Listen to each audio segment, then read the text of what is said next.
One wrong turn, one spilled glass of champagne, one man whose name made bankers sweat and judges look the other way. Vivienne Mercer was the last woman who should have ended up in his orbit, a financial investigator who built her entire life on facts, evidence, and keeping dangerous men exactly where they belonged, behind bars or behind walls. Luca Moretti was the last man who should have let her in. But fate doesn't ask permission, and some collisions leave damage you can't audit your way out of. Drop a like. Comment the city you're watching from. I want to see how far this story travels. Follow me all the way to the end.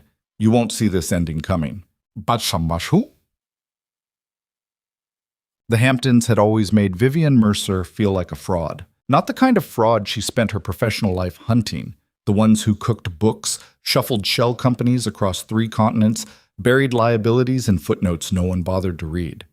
Those frauds she understood. She understood their logic, their greed, their particular brand of arrogance that made them believe they were smarter than every audit trail they left behind. What she didn't understand was this: the particular theater of inherited wealth, the way people moved through a room like they'd been choreographed from birth, the effortless confidence of people who had never once in their lives checked a price tag before buying something. She checked price tags.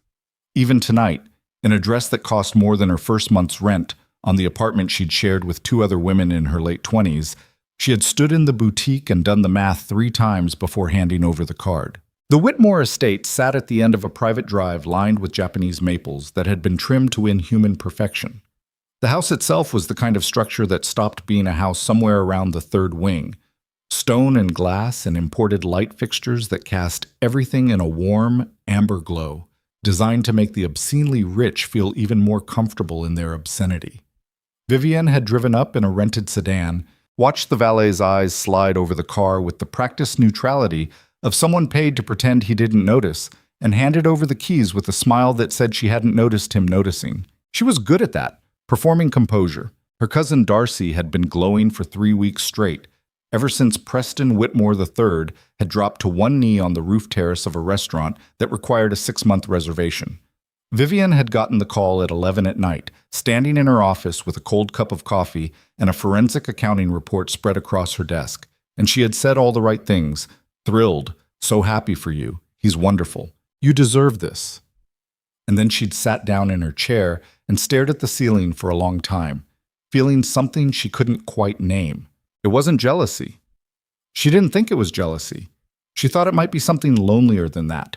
The engagement party had started at 7. Vivienne had arrived at 7:42, late enough that she didn't have to stand at the entrance watching other guests arrive, early enough that Darcy wouldn't notice and make a face about it. The moment she stepped through the carved mahogany doors, the noise hit her like a physical thing. 300 people in a space that could hold 500. The acoustics of high ceilings throwing conversation and laughter, and the string quartet's careful Vivaldi up into the rafters and back down again, compressed and overwhelming. She got a glass of champagne from a passing tray. She found Darcy, kissed her cheek, met Preston again, shook the hands of people whose names she immediately lost, smiled and nodded through 3 separate conversations about Manhattan real estate, 1 conversation about a charity polo match, and 1 deeply uncomfortable exchange with a man named Thatcher, who had opinions about the Federal Reserve that Vivienne found both uninformed and delivered with the particular confidence of someone who had never been wrong about anything in his own estimation. By 9 o'clock, she needed air that didn't taste like Chanel No. 5 and old money. She moved along the periphery of the main room, keeping close to the walls, edging toward the corridor she'd spotted earlier. A long hallway leading away from the party, lined with portraits of Whitmore ancestors, who all shared the same slightly disapproving set to their mouths. She didn't know where the corridor led. She didn't particularly care. Anywhere quieter than here. She turned the corner and walked directly into a wall of black fabric and what turned out to be a very solid human chest. The champagne went first.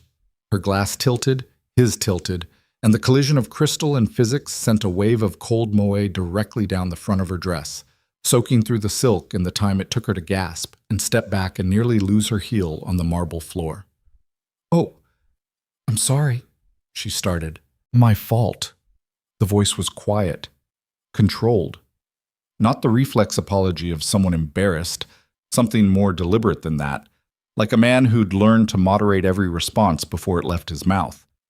She looked up. The man standing in front of her was tall in a way that registered before anything else. Not imposing exactly, but present. The kind of physical presence that a room rearranged itself around. He was somewhere in his early 40s, dark hair gone slightly silver at the temples.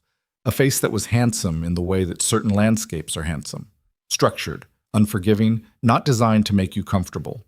He was wearing a suit that cost more than Vivienne's car, and he was holding what remained of his champagne with the stillness of someone who had decided not to react. His eyes were dark, very dark, and they were looking at her with an attention that felt different from the way people usually looked at her, not assessing her dress or her credentials or her connection to the Whitmore family, just looking, like he was genuinely trying to understand something about her face. "Are you?" she started. "Fine." He glanced down at her dress. "You're not." "It's just champagne."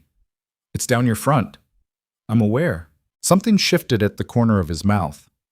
Not quite a smile. The suggestion of one, maybe. The ghost of an expression that had learned not to complete itself in public. He reached into his jacket pocket and produced a folded pocket square, white linen, and held it out to her. She took it without thinking, pressed it against the wet silk.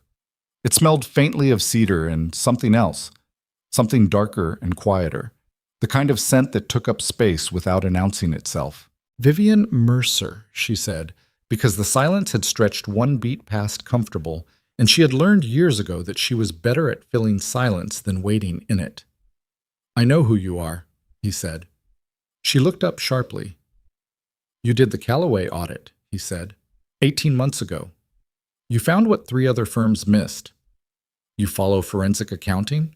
The words came out flatter than she intended, edged with the skepticism she usually kept better hidden. "I follow people who are very good at what they do." He took the pocket square back from her, folded it without looking at it, replaced it in his pocket. Luca Moretti. She knew the name. Of course she knew the name. You spent enough time in the financial world of the northeastern United States, and the name Luca Moretti surfaced eventually, attached to investment portfolios that performed with suspicious consistency, to development projects that materialized in neighborhoods that hadn't yet been declared desirable, to boardrooms where people spoke carefully and a particular undercurrent of anxiety ran beneath the professional courtesy. There were other things attached to his name, too, things that lived in whispers rather than official records, in the spaces between what could be proven and what everyone who paid attention already understood. She kept her face neutral, professionally neutral. The expression she'd spent 15 years perfecting for rooms where showing what you knew was less useful than appearing not to know it. "Mr. Moretti," she said. "Ms. Mercer." He inclined his head half a degree, an acknowledgement, not a bow. "Enjoy the rest of your evening." He moved past her. The corridor was wide enough that he didn't have to brush against her. He didn't. She stood there for a moment with cold champagne soaking through to her skin and the ghost of cedar in the air around her, and she told herself the feeling in her chest was nothing more than the mild social disruption of bumping into a stranger. The slight elevated pulse of surprise. She was very good at identifying the right explanation for things. She went to find the bathroom, cleaned up as well as she could, and went back to the party. She did not think about dark eyes and the suggestion of a smile for the rest of the night.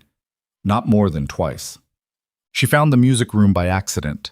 It was past 11, the party showing no signs of contracting, and Vivienne had done another circuit of the main rooms and exhausted the last of her reserves for small talk somewhere around the dessert table. She had started looking for a place to sit that wasn't surrounded by people when she pushed open a door at the far end of the east wing that turned out not to be a sitting room. It was long and high-ceilinged, with dark wood paneling and built-in shelving that held instruments she could recognize.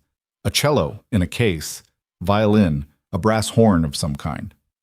The dominant feature was the piano, a 9-foot Steinway concert grand that sat at the room's center like it owned the space, polished to black mirror brightness, lid raised. Someone was sitting at it, She nearly backed out. The impulse was immediate. This was clearly a private moment she'd intruded. She should close the door quietly and leave. But her heel caught the door's edge as she tried to retreat, and it swung wider instead of closed. the hinges making a soft sound in the quiet room, and the figure at the piano stopped. Luca Moretti looked over his shoulder at her. For a long moment, neither of them said anything. The party was a distant murmur through the walls, string quartet replaced by a DJ somewhere, bass notes bleeding through the plaster. In here, the silence had weight. "I was leaving," Vivienne said. "You could stay." He said it without inflection. An option presented, not an invitation in any conventional sense. He turned back to the keys and played 3 notes. Low, deliberate, testing something. She should have left. She knew she should have left. She stood in the doorway for another 4 seconds, which was 3 seconds longer than necessary, and then she stepped inside and closed the door behind her. She sat in a chair near the bookshelf, close enough to hear clearly, far enough to maintain the geometry of not quite staying. He didn't look at her again. His hands moved across the keys. Not performing, she understood that immediately. He was playing the way people do when they think no one is listening, or when they've decided it doesn't matter if someone is. Fragments, mostly. A phrase repeated, varied, a section that might have been something classical if he'd continued it, but dissolved instead into something slower, more personal. She didn't know music the way some people did, but she knew when someone was telling the truth about something, and the man at the piano was telling the truth. "You don't seem like someone who plays piano," she said. He let the last chord fade. "No." "How long?" "Since I was 8. A pause. "My mother insisted." "Mine insisted on piano lessons too. I lasted 4 months." "You quit." "I was terrible." "That's not why people quit." He played a single note. "Let it die." They quit because it requires patience with imperfection. Most people find that intolerable. She looked at his hands on the keys. They were not the hands she would have expected. No excess rings, no particular display of wealth or status. Just hands. Capable. Slightly scarred across the knuckles of the right hand. Old damage, long healed. "What are you doing in here?" she asked. "Same as you. Escaping. You know 300 people out there by name. That's not the same as wanting to be with them." He lifted his hands from the keys, rested them in his lap, and turned to look at her directly. In the lower light of the music room, his face was different from the corridor. Less armored, not soft, that was the wrong word, but less constructed. "You researched me." "When I saw you coming back to the party, yes." He nodded, unsurprised. And? "And your public profile is very carefully assembled." "Most public profiles are. Yours more than most." He held her gaze. "What do you want to know?" "Nothing," she said. "That's not what I do at parties." "What do you do at parties, Ms. Mercer?" "Survive them." This time the corner of his mouth completed the movement. Just briefly. Not a full smile. Not something she'd be able to describe precisely to someone else, but real.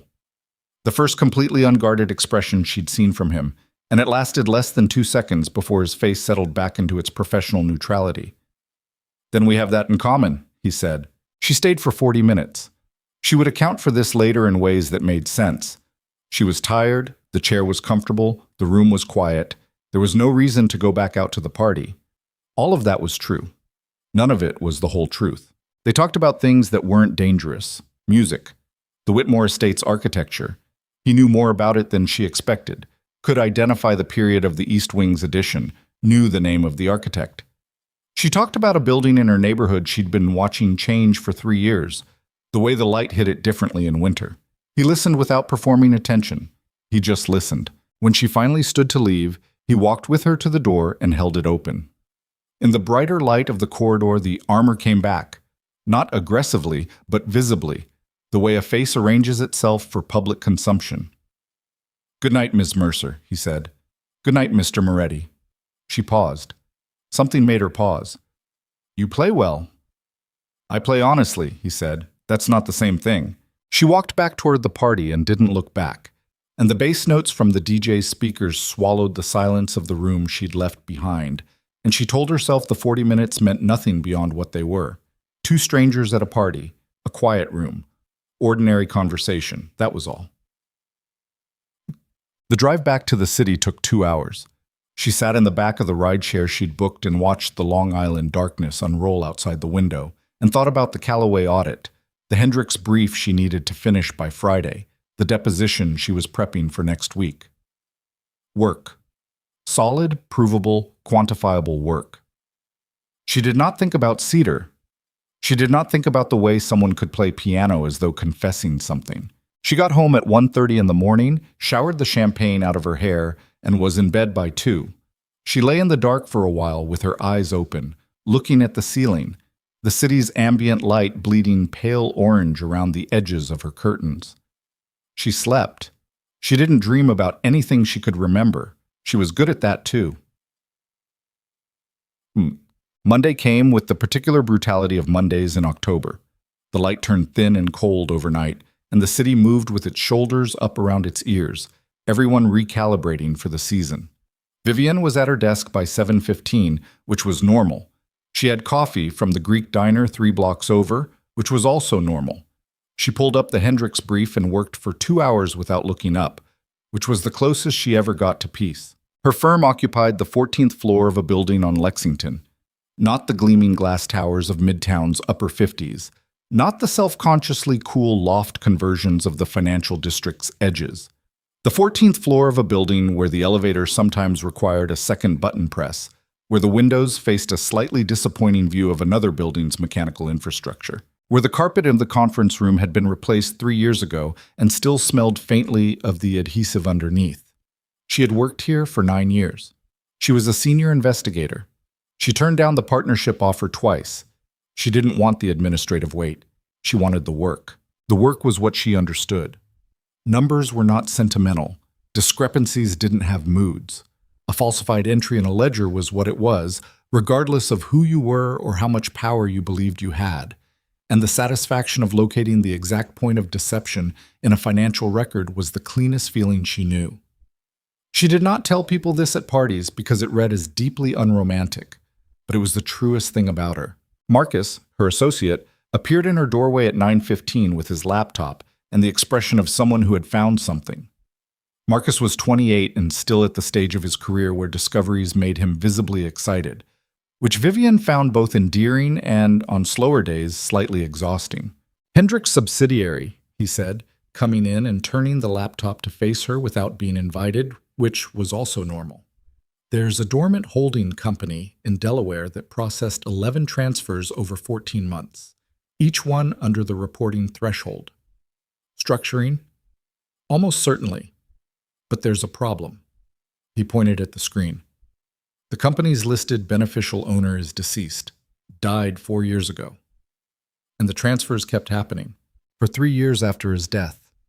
Marcus looked up. Someone kept him alive on paper. Vivienne leaned back in her chair. "Pull all the signatory authorizations, bank records for the holding company, every document filed with the state since the formation date." She paused. "And find out who was named executor of the estate." Marcus nodded, already moving. At the door he stopped. "Good weekend?" "Whitmore engagement party." "How was it?" "It was a party," she said. "Fine." He went back to his desk. She turned to her screen and pulled up the Delaware registry and started cross-referencing names, and the morning moved the way mornings were supposed to move. Forward, purposeful, one provable fact at a time. She was 3 hours into the Hendricks work when her assistant knocked and said there was a courier delivery marked personal and set an envelope on her desk that was heavier than it looked. Cream paper, no return address, her name handwritten in an even script that took up exactly the space it needed and no more. She opened it. Inside was a letter on corporate stationery, Moretti Capital Advisors, and a formal offer of engagement for a financial audit of Meridian Pacific Holdings, one of Moretti Capital's legitimate investment portfolios. The audit scope was detailed, professionally assembled, the compensation number in the second paragraph landing with the particular weight of a figure that had been chosen to be impossible to decline without good reason. At the bottom of the letter, below the signature, a handwritten addition. "You mentioned the Callaway methodology. I believe we have a situation that requires exactly that approach." L.M. Vivienne read it twice, set it down, picked it up and read it again. Then she set it down once more, folded her hands on top of it, and sat very still for a moment. She was aware of several things simultaneously. The offer was legitimate. She could verify that in an hour. Meridian Pacific was a real entity.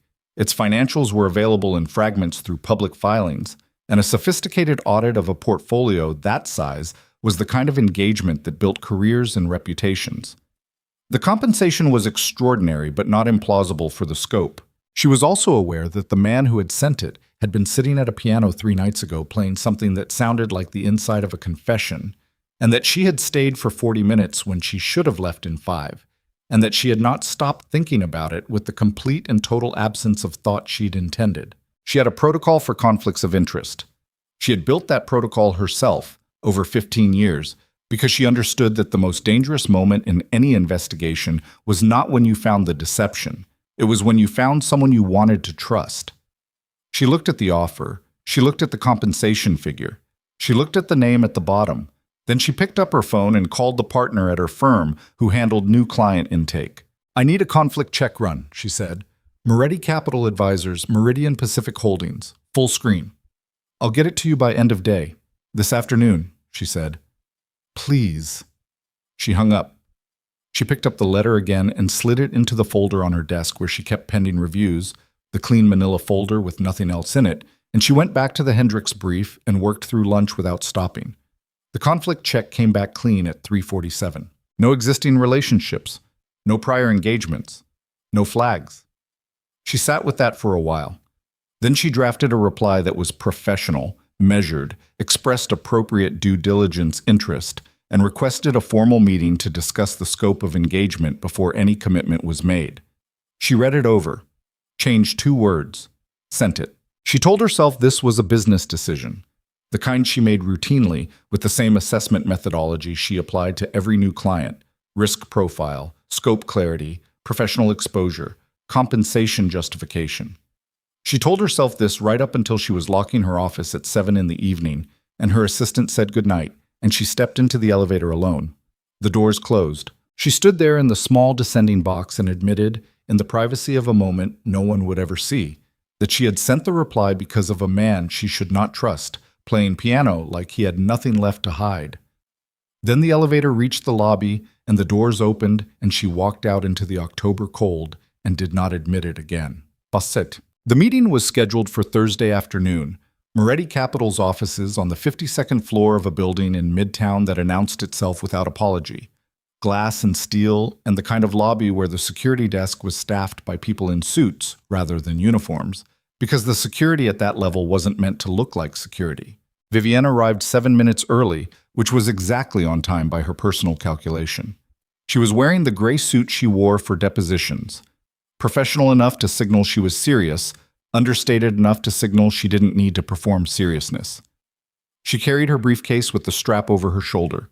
She had reviewed everything publicly available on Meridian Pacific the night before and written 3 pages of preliminary questions. The receptionist walked her through a corridor that smelled of something subtle and expensive. Real wood, climate-controlled air, the specific absence of anything harsh, to a conference room where water was already set out, and the view of Manhattan's Midtown grid spread 52 floors below like an aerial diagram of ambition. She had been there 4 minutes when Luca Moretti came in. He was not alone. He brought a woman named Claire Weston, his chief legal officer, who had the precise manner of someone who processed information very quickly and revealed nothing about that processing. He brought a man named Dominic Reyes, described as Director of Portfolio Operations, who was younger than Vivienne expected and said almost nothing in the 2 hours that followed. Luca himself shook her hand across the conference table with a grip that was firm without performance, made the briefest possible eye contact that acknowledged they had met before without calling attention to it, and then proceeded to conduct a business meeting. He was impressive at it. She had expected that, but she hadn't expected the particular form it took. Not the domineering presence she'd encountered in other high-net-worth clients, the ones who used meetings as opportunities to remind you of the asymmetry of power. He listened more than he spoke. When he spoke, it was precise. He asked her 2 questions about her methodology that were not standard questions. They were the questions of someone who had actually read her prior work, or read about it, who understood the specific approach that made the Callaway audit successful. "The scope we're proposing," he said, sliding a document across the table toward her, "is complex because Meridian Pacific has 15 subsidiary structures across 4 jurisdictions. We've had audits before. They've been thorough. A pause. We don't believe they've been thorough enough. What makes you believe that? An anomaly I noticed 18 months ago that my internal team couldn't trace to a satisfactory explanation. He kept his voice even. I want it traced. And if the trace leads somewhere uncomfortable? He held her gaze. That's why I'm hiring someone who isn't comfortable with comfortable answers. Claire Weston had a folder open in front of her and was taking notes that Vivienne noticed were very specific, not summary notes, verbatim capture. Recording without recording. Vivienne filed that. The meeting ran 90 minutes beyond the original schedule because Vivienne had questions that required real answers, and she had never learned how to accept incomplete ones. At 4:45, they had a preliminary framework for engagement scope. Nothing was signed. Nothing was committed. The next step was a formal proposal from Moretti Capital, and a 2-week period of formal review on Vivienne's side before any agreement. Professional, structured, correct. She was gathering her documents when Luca said, quietly, in the way that meant it was for her and not the room, "You didn't have to take this meeting." "No," she agreed. "I didn't." "What made you?" She looked up at him across the conference table. Claire Weston was talking quietly to Dominic Reyes near the door. They weren't listening. She said, "You called it a situation that required a specific approach. Most clients describe what they want to find. You described what you were afraid of finding." He was still. "And?" "People who are afraid of what they'll find usually have a reason to look anyway. That's the kind of client I do my best work for." He nodded. "Once. I'll have the proposal to you by end of next week." "I'll read it carefully," she said. She left the conference room without looking back, rode the elevator down 52 floors, and walked out into the October afternoon with the city's noise hitting her all at once after the climate-controlled silence of the 52nd floor. She stood on the sidewalk for exactly 3 seconds, recalibrating. Then she started walking toward the subway, briefcase strap across her shoulder, going over the meeting in her mind with the methodical precision she always used to process new information. What had been said, what hadn't been said, what the gap between those two things might contain. She was very good at reading gaps. The thing she didn't read yet, walking in the October cold with the city moving around her and 12 blocks to the nearest express train, was the thing she would spend weeks trying not to understand. That the anomaly Luca Moretti had spent 18 months unable to explain to his satisfaction was not entirely in the accounts of Meridian Pacific Holdings. Some of it was something else entirely, something neither of them had a methodology for. Boss, she accepted the engagement 11 days later. The proposal was thorough. Better than thorough, actually, which annoyed her slightly because she'd been hoping to find something inadequate in it that would give her a clean professional reason to decline. Instead, it was precise, well-structured, demonstrated a genuine understanding of what a Meridian Pacific audit would require, and attached a data access protocol that addressed exactly the concerns she'd raised in the meeting before she'd raised them in writing. Either Moretti Capital had an excellent legal team, or Luca Moretti had read her preliminary questions and assembled his proposal around them. She suspected both. She signed the engagement agreement on a Tuesday and started work on Wednesday. Her access credentials to Meridian Pacific's financial systems appeared in her inbox at 8:02 in the morning, 12 minutes after the signed agreement was received, which told her things about how closely he was watching the process. The first 2 weeks were data acquisition. She built the map: entities, subsidiaries, intercompany transactions, beneficial ownership chains, jurisdiction filings. Marcus worked with her. They brought in a contract analyst for the volume work, and Vivienne spent her days building the architecture of the thing before she started looking for where it was wrong. She worked from her own office. That was standard. She didn't embed at client sites during the early phases. But Moretti Capital sent resources with a regularity that made it clear they were prioritizing her access. Document packages arrived same day, questions got responses within the hour. Claire Weston was available by phone in a way that suggested she had been specifically instructed to be. On the Thursday of the second week, Luca himself called. "You've been pulling the 2019 intercompany transfers," he said. No preamble. She had. "How do you know that?" "The system logs. I can see what's being accessed." She absorbed that. I wasn't told you had access to the query logs. I don't, technically. A pause. Claire does. She gives me a summary. That's a disclosure gap in your data access protocol. Yes. Another pause. I'm telling you now. She thought about this. Most clients who had that kind of monitoring in place didn't tell you about it. They monitored and said nothing, and the information imbalance was a form of control. He was telling her. He was correcting the imbalance himself. The 2019 transfers, she said, there's a pattern in the quarterly cycles that doesn't align with the stated investment strategy for that period. I'm mapping it. What do you think it is? Too early to say. What do you suspect it is? She paused. I don't work with suspicions. I work with evidence. Understood.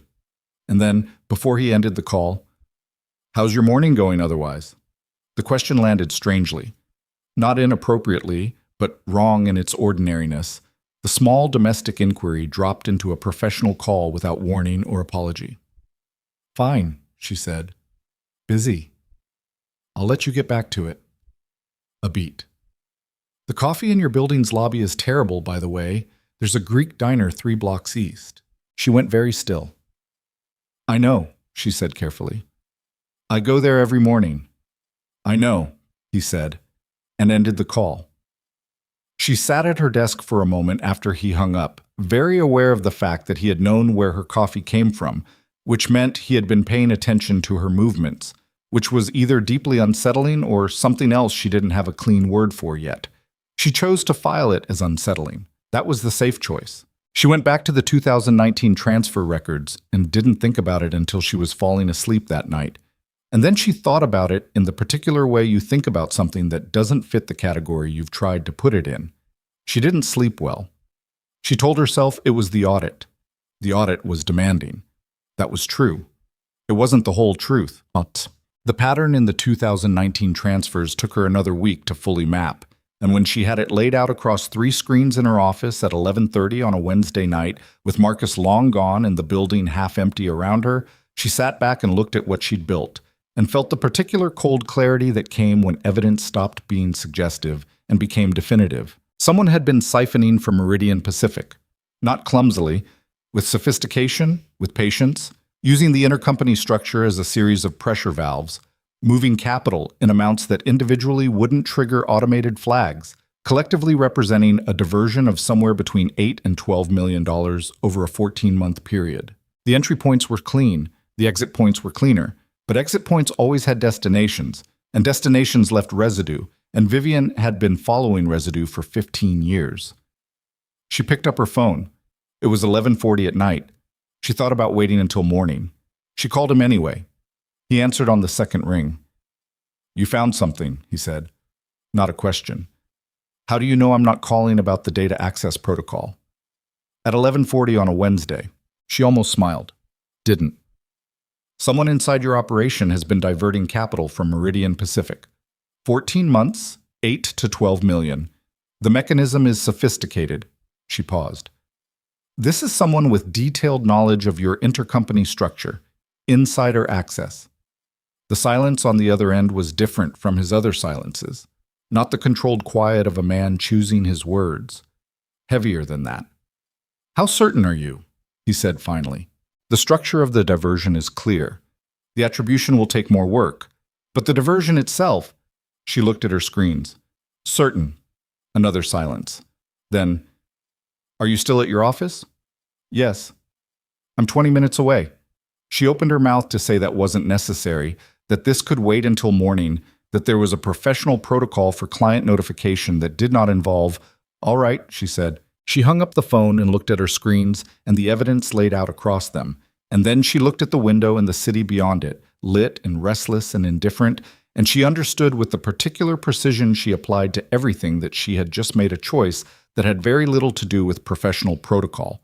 He was going to walk through her door in 20 minutes, and she was going to let him. He arrived in 19 minutes. Vivienne heard the elevator before she saw him. The particular sound of it stopping on 14 when the building was otherwise quiet, the way sound traveled differently at night when there was nothing to absorb it. She had used the 19 minutes to print the core documents, arrange them in the order that told the story most clearly, and make a second cup of coffee from the machine in the break room that she didn't actually want but needed something to do with her hands. She was standing at her desk when he walked in. He had come from somewhere. Not home, she registered that immediately. He was still in a suit, jacket on, but the tie was gone and the top button was open, and there was a quality to his movement that suggested he'd been working when she called, not sleeping. He came through the glass door of her office suite, past Marcus's empty desk, and stopped in the doorway of her office proper. He looked at her screens. "Show me," he said. She showed him. She walked him through it the way she walked everyone through it, methodically, building from the foundation, not jumping to the conclusion before the evidence was fully mapped. She explained the intercompany structure first, how Meridian Pacific's 15 subsidiaries created natural channels for legitimate capital movement, how those same channels, properly understood, could be used as cover for systematic diversion. She showed him the transfer pattern, the amounts, the timing, the way each individual transaction sat just below the threshold that would trigger automatic review. He stood beside her desk and watched the screens and said nothing. His hands were in his pockets. His face was the controlled face, the one that gave nothing away. But his jaw was set in a way it hadn't been in the conference room, in the corridor at the Whitmore estate, at the piano. "The exit points," she said, pulling up the third screen. "This is where it gets specific. The capital moved through a series of intermediary accounts, but intermediaries leave traces. The third-tier account in this chain," she pointed, "received transfers from 6 different Meridian subsidiaries over 14 months. 6 subsidiaries with no legitimate operational relationship to each other. The only thing connecting them is this account. Who owns it?" His voice was very quiet. "That's the next stage of the work. Attribution requires, who do you think owns it?" Not a question. A demand, delivered quietly, which was its own kind of pressure. She looked at him. Someone with operational knowledge of all 6 subsidiaries. Someone who understood the audit schedule well enough to time the transfers between reviews. Someone who had authorization-level access to the intercompany transfer systems. She paused. "You have how many people at that access level?" The muscle in his jaw moved. 11. "Then you have 11 suspects." He turned away from the screens and walked to the window. The city was out there doing what the city did at midnight. Not sleeping, not fully awake. The lights of office buildings where the cleaners worked their way up floor by floor, the red trail of taillights on Lexington below. He stood with his back to her for a moment, and she watched him breathe. 8 to 12 million, he said. Conservative estimate, the full accounting may be higher. Over 14 months. Beginning in March of 2022. He was still. Then, that's when I reorganized the subsidiary structure, new access protocols. I brought 3 new people into the operational tier. That narrows it. He turned back. His eyes were very dark and very direct, and there was something in them she hadn't seen before. Not anger, exactly. Something colder and more controlled than anger, which was somehow worse. I need a name. I know you do, and I'll get you one. But I need 2 more weeks minimum to trace the attribution chain without making errors I can't walk back. 2 weeks. Forensic attribution done wrong is worse than no attribution. If you act on incomplete evidence and it's wrong, I know what happens if it's wrong. The words came out flat, clipped, carrying a weight she didn't push on. She understood that for him, wrong attribution wasn't a professional setback. It was something else entirely. 2 weeks, she said again. Let me finish it properly. He held her gaze for a long moment, then he nodded. One motion, decisive, and the tension in the room reconfigured itself, so not gone, but redirected. He looked at the documents she'd printed spread across the edge of her desk. Can I take these? Not the originals. I'll have copies made tomorrow. Tomorrow morning. First thing. He picked up his jacket from where he'd laid it over the chair. He was leaving, she thought. Good. It was past midnight and she had work to do and he should leave. At the door he stopped. You called me at 11:40, he said. You said you wanted to know. I did. He looked at her across the office. You could have waited until morning. It would have been the correct professional choice. She held his gaze. Yes. Why didn't you? She had an answer ready. The professional version, the one about client urgency and time-sensitive information. She didn't use it. Because you've been straight with me about things other clients hide. The monitoring logs, the conflict of interest. You've been straight. She paused. So was I. Something happened in his face. Small, controlled, but there. Good night, Ms. Mercer. Good night. He left. She listened to the elevator descend. She stood in her office for a moment, surrounded by her screens and her evidence and the faint smell of cedar that had no business being in her office at midnight, and then she sat down and went back to work. The 2 weeks were the most intense of the audit. She drove the work hard, pushed Marcus harder than was fair, stayed late every night and came in early every morning, living on the Greek diner coffee and the particular focused energy that came when a complex problem was close to resolution. Luca didn't call again. He texted. Brief, factual, always relevant. A data point she hadn't asked for that turned out to matter. A document that hadn't been in the original package. A note that Claire Weston had flagged a discrepancy in the 2023 filings that Vivienne might want to cross-reference. He was good at giving her exactly what she needed without crossing the line into directing the investigation. She noticed this. She noticed the precision of it, the control it required. On the Thursday of the second week, she got a delivery to her office. No note, no card, just a coffee from the Greek diner in a paper cup with the lid on, still hot, exactly how she ordered it. Her assistant said a car had dropped it off. She sat looking at it for a full minute before she drank it. She drank it. She didn't say anything about it when Luca texted that afternoon about a subsidiary filing. She didn't say anything about it the next day either. But the morning after that, there was another cup, and the morning after that, and she understood she had made a choice by not addressing it, a choice she couldn't precisely categorize, which was the kind of thing she usually refused to allow. Attribution came on a Friday. The third-tier account resolved to a beneficial owner after she broke the third intermediary layer, a man named Paul Gentry, director of subsidiary operations at Moretti Capital, 11 years with the company, access to all 6 affected subsidiaries, deep operational knowledge of the audit schedule because he'd helped design it. She called Luca from her office at 3 in the afternoon. Paul Gentry, she said. The silence lasted 4 seconds. You're certain. The beneficial ownership documentation is clean. The transfer authorizations are traceable back to his credentials. I have enough for a federal referral and enough for any civil action you want to pursue. She paused. Do you want me to walk you through the full evidence package today? Yes. Another pause. Not on the phone. My office or yours? Mine, he said. 6 o'clock. The 52nd floor at 6 in the evening was different from the 52nd floor at 2 in the afternoon. The support staff was gone. The conference room where they'd first met was dark. Claire Weston was still there. She was always still there, Vivienne had come to understand. And Dominic Reyes, and a third man she hadn't met before, who was introduced simply as Vincent, and whose specific role was not explained and whom Vivienne did not ask about. She laid out the complete evidence package. She walked them through every step of the attribution chain, answered every question, addressed every challenge that Claire raised with the professional efficiency of someone who had built the case to withstand challenge. When she finished, Luca looked at the documents for a moment. Gentry's been with me 11 years, he said. Yes. He has a family. She waited. I know, he said, not to her, to himself or to the room. Then back to her. You said federal referral. What does that timeline look like? If you bring this to the FBI's Financial Crimes Division, and I can facilitate that introduction, they'll open a formal investigation. Given the documentation quality, it moves relatively quickly. Gentry would be looking at federal wire fraud, money laundering charges depending on where the diverted funds ended up. She met his eyes. That's the clean path. The room was very quiet. And the other paths? Vincent said. It was the first thing he'd said. Vivienne looked at him directly. I only work on the clean path.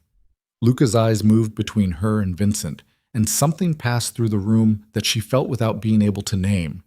A recalibration of some kind, a hierarchy reasserting itself. The federal referral, Luca said. Draw up the documentation for submission. I want to review it before it goes anywhere. I'll have it ready by end of next week. Monday, he said. Wednesday, she said. Done right. He almost smiled. Wednesday. She gathered her documents and Claire showed her out. And in the elevator, Vivienne pressed lobby and stood with her briefcase and understood that something had shifted in the last 2 hours that had nothing to do with Paul Gentry or Meridian Pacific or the evidence she had just presented. The way he'd said he has a family. The weight of it. Not the remark of a man calculating exposure. The remark of a man who was tired of what his world required of him. She knew what she'd heard. She told herself she was misreading it. Wednesday arrived. She delivered the federal referral documentation. He reviewed it at his desk while she sat across from him. Not in the conference room this time, in his actual office, the corner one with the floor-to-ceiling windows, and the city spread out like a proposition. And she watched him read with the focused quiet of someone who processed information completely before responding. He asked 3 questions. She answered all 3. He signed the authorization for submission. "This is the right thing," she said, not reassuring him, stating a fact. "I know." He set the pen down. He looked at her. "You want to ask me something." She did. She'd been not asking it for 2 weeks. What Gentry did with the money, whether you know where it went. "I have an idea." A pause. "It doesn't change the referral." "No," she agreed. "It doesn't." "He was leveraged," Luca said. "Someone used something against him to get access to my operation. The money was secondary." He looked at the window. Someone was buying information, not just capital. The audit suddenly felt smaller than it had an hour ago. "You knew this before you hired me." "I suspected it." He looked back at her. "I needed proof I could use. And now you have it. And now I have it." His voice was level, but she heard the thing underneath.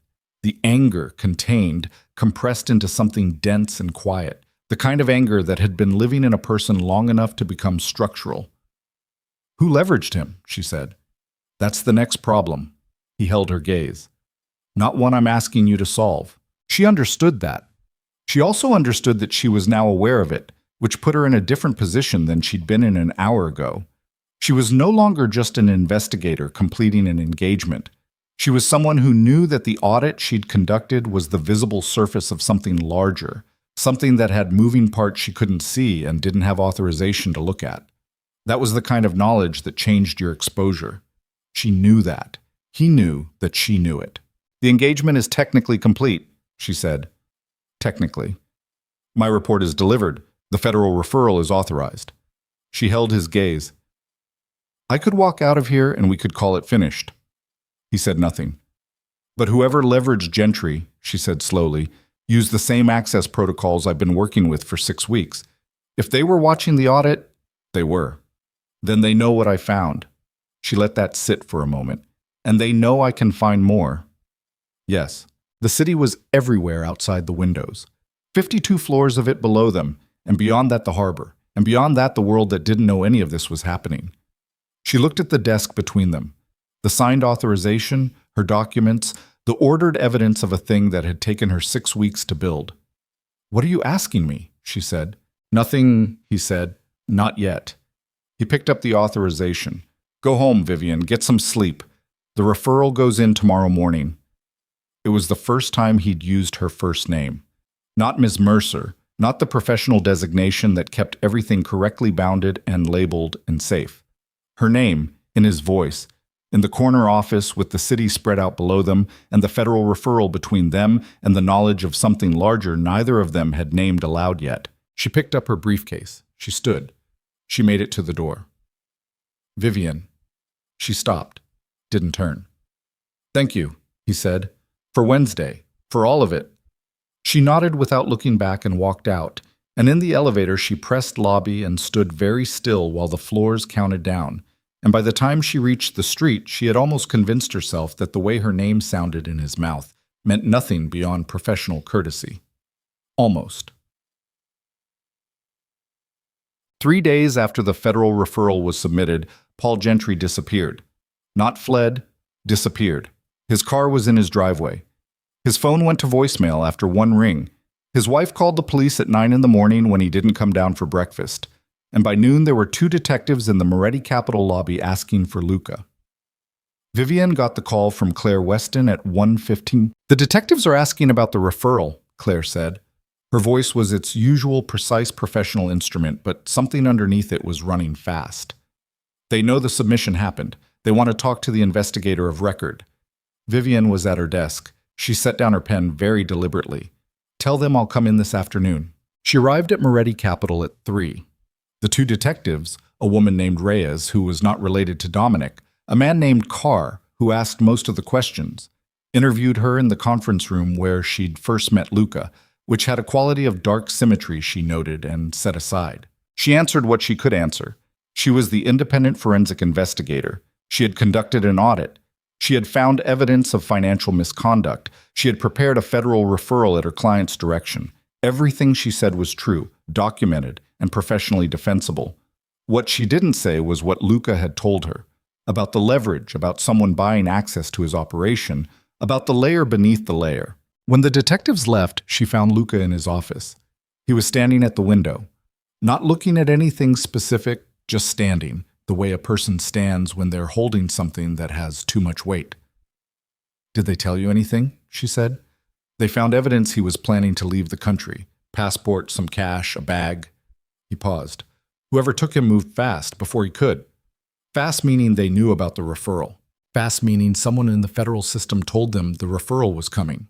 His voice was very flat. Which means whoever is behind this has reach I underestimated. The room felt different than it had 3 days ago. The authorization on the desk, signed and submitted, now felt like a tripwire she hadn't seen. You told me, she said, that whoever leveraged Gentry was buying information, not just capital. Yes. Information about your operation. Yes. She looked at him.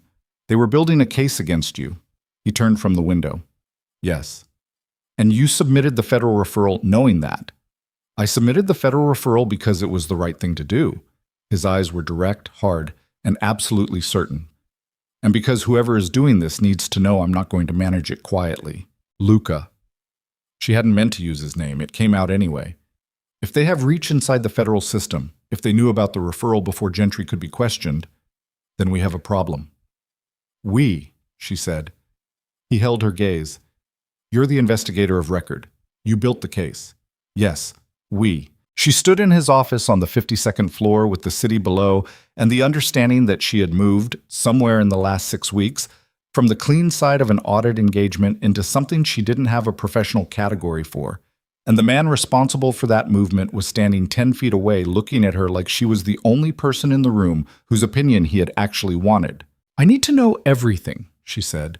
Not the version you give clients and lawyers, everything. He looked at her for a long moment. Then he said, sit down. And she did. And he began to talk, really talk, the way he'd played piano in the Whitmore music room, without the armor, without the construction, with the particular rawness of someone who had been carrying something alone for long enough that the weight had become its own kind of damage. And Vivienne sat across from him in the corner office with the city spread below and listened to the whole truth for the first time, and understood, with the cold clarity she'd spent 15 years building, that she had just crossed a line she could not uncross, that the next step was not professional, was not bounded by an engagement agreement or a conflict of interest protocol or any of the structures she had built her life inside of, that whatever came next, she was in it, and somewhere beneath the fear and the professional alarm and the very reasonable part of her that was already calculating exit strategies, somewhere beneath all of that, quiet and dangerous and real, she didn't want out. He talked for 2 hours. Vivienne didn't move from the chair across from his desk. She didn't take notes. She had learned years ago that note-taking in certain conversations changed what people were willing to say, and she needed him to say all of it. She sat with her hands folded in her lap, and her breathing even, and her face giving nothing back. The way she sat through depositions, through confrontational client meetings, through the worst moments of the worst cases she'd ever worked. He told her about the organization that had been applying pressure to his operation for 14 months. Not a rival family. Something more structured than that. More institutional, with reach inside law enforcement and the federal financial system that suggested resources and connections assembled over years, not improvised. He called them the Vanek Network, after the man he believed was at its center, a name she didn't recognize, which meant he was either very careful or very new, and neither option was comforting. He told her that Gentry had been approached 8 months ago. that the approach had been sophisticated, not a threat, initially. A business conversation, Gentry had called it, when Luca's people had quietly begun reconstructing the sequence of events. Someone had presented Gentry with a detailed accounting of certain decisions he'd made in his personal financial life. Not criminal decisions, just bad ones. The kind every person made when they were stretched too thin and trying not to show it. A second mortgage. A private loan from a source that turned out to have conditions attached. The kind of situation that looked manageable until someone with the right information decided to make it unmanageable. They didn't threaten his family, Luca said. They didn't need to. They just explained to him very clearly what his options were. And his options were cooperate or financial destruction. Financial destruction followed by criminal referral for the loan violations. They had enough to ruin him without touching anything related to me. He paused. He made a choice. He made the only choice they left him. Yes. His voice was flat. I know. She looked at him. You don't blame him. I blame the people who put him in that position. He said it without heat, which made it worse somehow. The anger that had moved past the stage of needing to be loud. Gentry was a mechanism. The people who built the mechanism are the problem. And now Gentry is gone. And now whoever took him either has him talking already or has made sure he can't. His jaw tightened. Either way, the referral I submitted just became a liability. Because if Gentry was the Vanek Network's mechanism inside your operation, and they removed him before he could be questioned, then the federal investigation I triggered looks like I was trying to control the narrative, not expose misconduct. He met her eyes. It looks like I knew what Gentry was doing and submitted the referral as a preemptive move to protect myself. The logic of it settled into the room like something heavy and cold. Who would construct that interpretation? She said. Someone with reach inside the investigation. Someone who can steer the inquiry. He looked at the window. I told you the referral went into a system that someone else can see. Yes. That someone is now deciding what the investigation finds. She sat with that. The audit she had built, 6 weeks of careful, methodical, legally defensible work, had just been converted into a tool against the man who'd commissioned it. The evidence she'd assembled was real. The federal referral was correctly prepared. None of that mattered if the interpretation of it was controlled by someone with sufficient institutional reach. I need to know, she said carefully, whether any of what I found in the audit has direct connections to criminal operations, beyond Meridian Pacific, beyond the legitimate portfolio. He looked at her for a long moment. Why? Because if it does, and the investigation widens, my work becomes part of a criminal case rather than a financial misconduct case. That changes my exposure and my obligations. Your obligations, he said, not mocking, just registering the word. I'm an investigator. I have legal reporting requirements. If I have material knowledge of... Stop. He said it quietly, without force, but she stopped. He leaned forward, elbows on the desk, and looked at her directly. Nothing in the audit connects to anything outside the legitimate portfolio. That's the truth. What exists outside the legitimate portfolio is not in your audit, and you have not been made aware of it. A pause. I am making a choice right now about what you know. Do you understand what I'm telling you? She understood exactly what he was telling her. He was drawing a line for her benefit, on purpose, at cost to himself. Because the information on the other side of that line would complicate her position in ways she might not be able to manage professionally. Yes, she said, I understand. Good. He sat back. Then what you know is this. A forensic audit revealed misconduct. The responsible party has disappeared under suspicious circumstances.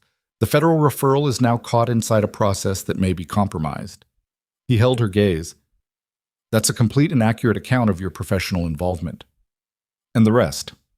The rest is mine to carry. She sat for a moment. Then she said, What are you going to do? Find Paul Gentry, he said, before anyone else does. She left at 8:30. The city was doing its evening thing. The dinner crowd on the sidewalks, the cab horns, the particular ambient light of Manhattan in autumn that turned everything amber and provisional. She walked 6 blocks before she got into a cab, and she sat in the back seat looking at the city moving past and thinking about the line he'd drawn and the choice he'd made in drawing it. He had protected her, deliberately, explicitly, at the cost of her knowing less than she could have known. That was not what dangerous men did. That was not the move of someone running a calculation about her usefulness. She thought about that the whole way home, and she thought about it standing in her kitchen at 9:15 eating cold takeout she'd pulled from the refrigerator without tasting it, and she thought about it for a long time before she slept. The call came at 6:47 in the morning. She was already up. She'd been awake since 5, which was becoming normal, the audit's residual energy refusing to release her into sleep past 4:30 or 5. She was at her kitchen table with coffee and her laptop when her phone rang, and the number on the screen was not one she recognized. She answered, "Ms. Mercer." A man's voice, smooth, unhurried, with a faint accent she couldn't immediately place. Eastern European, maybe, or somewhere in that geographic corridor. "I hope I'm not calling too early." "Who is this?" "My name isn't important right now. What's important is that we have a mutual interest in the Meridian Pacific matter." A pause. "And that you're in a position that's about to become significantly more uncomfortable if you don't make some intelligent choices in the next 48 hours. Her hand tightened on the phone. She stood up from the table, moved to the window. The street below was gray morning, early commuters, a delivery truck blocking the bike lane. Normal city things. She focused on them. "What mutual interest?" "You built a very clean evidentiary package," the voice said. "We've had an opportunity to review it. Impressive work. The attribution methodology in particular was elegant." A pause that felt deliberate. "We'd like to discuss an arrangement." "I don't make arrangements with people who call me anonymously at 6:47 in the morning." "You will want to make an exception." No, threatened the voice. "Something worse. Absolute certainty. Because the alternative involves you being named as a material witness in a federal investigation that is going to go in a direction you haven't anticipated." She said nothing. Her breathing was careful. "Mr. Moretti's operation has been under federal scrutiny for considerably longer than the Meridian Pacific audit," the voice continued. "Your engagement places you inside that scrutiny. The question is whether you're a cooperating professional who assisted in identifying misconduct, or whether you're someone whose 6-week engagement at Moretti Capital raises questions about the nature of your involvement. My engagement is documented and legally clean." "Your engagement is documented," the voice agreed. "Whether it reads as clean depends entirely on who's writing the report." Another pause. "We can ensure it reads correctly, or we can allow it to develop on its own, which I promise you will not be pleasant." "What do you want?" "A conversation, in person. Today." He gave her an address, a midtown hotel, one of the anonymous business ones, a conference room reserved under a corporate name. Noon. He ended the call before she could respond. She stood at the window for a full minute, the phone in her hand, looking at the delivery truck that had finally moved and the bike lane now empty, and the morning assembling itself into a normal day that was not going to be normal. Then she called Luca. He arrived at her apartment in 35 minutes. She had not invited him to her apartment before. She had given him the address in the call because it was faster than getting to his office. And she had not thought about the implications of that until he was standing at her door and she was letting him in. He looked at her face and didn't say anything about the apartment. He came in, sat at her kitchen table, and listened while she played him the recording. She had recorded the call the moment she recognized what it was. 15 years of forensic work had made the reflex automatic. He listened to the whole thing without expression.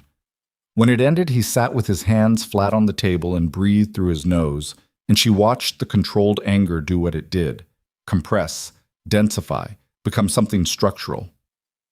"Vanek," he said. "You recognize the voice?" "No, but the methodology." He looked up at her. "This is how they operate. Clean the target first, then offer the alternative. They did the same thing to Gentry." His jaw was tight. "You don't go. I know I don't go. I mean, you don't go. You don't respond. You don't acknowledge the contact. You let me handle this." She looked at him. "How?" "I know where to apply pressure. On a network that has reach inside the federal financial system." She kept her voice even.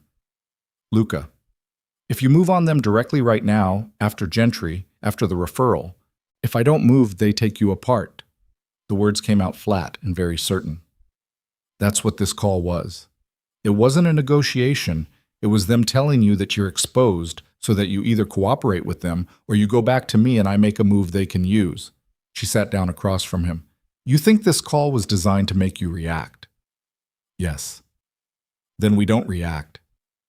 Vivienne, we don't react, she said again, more firmly. We think. We find another path. She held his gaze. I did not spend 6 weeks building a clean evidentiary case to watch it weaponized because we panicked. He looked at her for a long moment. Something moved in his face. Not quite concession, but close to it. The particular expression of a man who is used to being the one with the plan, encountering someone else's certainty, and finding it, against his expectation, solid. All right, he said. Then what's the path? I need everything you have on the Vanek network. Everything. Not the protected version. She held his gaze. I know you drew a line last night. I'm asking you to move it. The information he gave her over the next 4 hours rewrote the architecture of everything she thought she understood about the case. Vanek, whose actual name was Theodor Vanek, Czech national, resident of record in Vienna, holding companies in 6 jurisdictions, had been assembling leverage against high-net-worth criminal operations in the northeastern United States for 7 years, not to destroy them, to absorb them. He didn't want to eliminate competitors.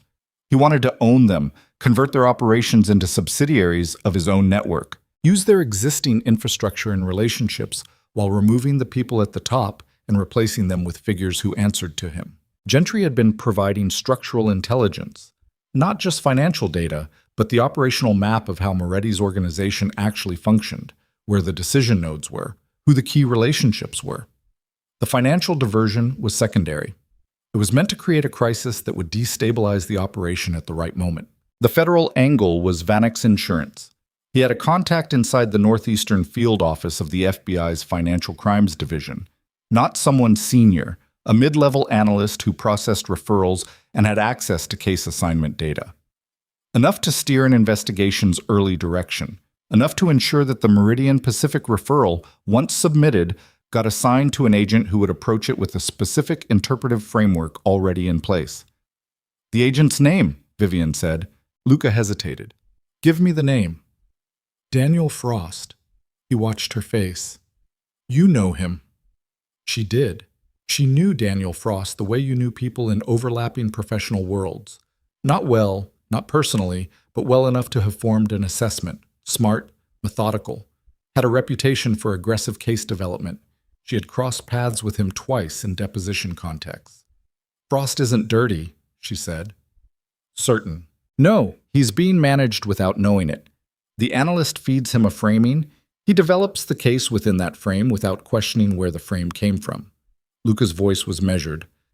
Frost is a good investigator being used as a tool. Which means if Frost sees the actual evidence, he'll follow it, yes. Luca looked at her. But getting the actual evidence in front of him unmediated means going around the analyst, which means someone has to walk into that field office and hand Frost a complete counter-narrative with documentation. That would have to be someone he'd listen to. Yes. She looked at the material spread across her kitchen table, the 6 weeks of work, the attribution documentation. And now this, the layer beneath, the architecture of what Vanek had actually built, the intelligence that reframed the entire Meridian Pacific situation from financial misconduct into something considerably larger. If I go to Frost directly, she said slowly, without going through official channels, I'm bypassing the submission protocol. That's a professional exposure. Yes, and if the analyst is monitoring the case and sees me approach Frost directly, that tips Vanek that we know about the inside connection. Yes. So the window is narrow. She looked at him. It would have to be a single contact, one meeting, complete documentation, no advance notice. He nodded. And after that meeting, she said, whatever Frost does with it, we have no control. No. She sat back. She looked at her kitchen, the ordinary Tuesday morning kitchen with the coffee cups and the laptop, and the delivery menus on the counter that she never sorted through, and the plant on the windowsill that was alive mainly through luck. The apartment she had lived in for 6 years that felt, suddenly, like it belonged to someone slightly different from the person sitting in it now. There's something else, Luca said. His voice had changed, enough that she looked at him directly. The reason I hired you. He held her gaze, and his eyes were very direct and very still. The Callaway audit. The methodology. The reputation. Yes. All of that was true, Eats, he said. But it wasn't. He stopped, set his hands flat on the table. The engagement was legitimate. Meridian Pacific needed a proper audit, and you were the right person for it. All of that is true. A pause. It's also true that I arranged for the introduction to happen. She went very still. Your cousin's engagement party, he said. The Whitmore connection. I've known Preston Whitmore for 4 years. I knew Darcy Mercer was your cousin. I knew you'd be at that party. He didn't look away. The corridor, running into you, that was... He stopped again.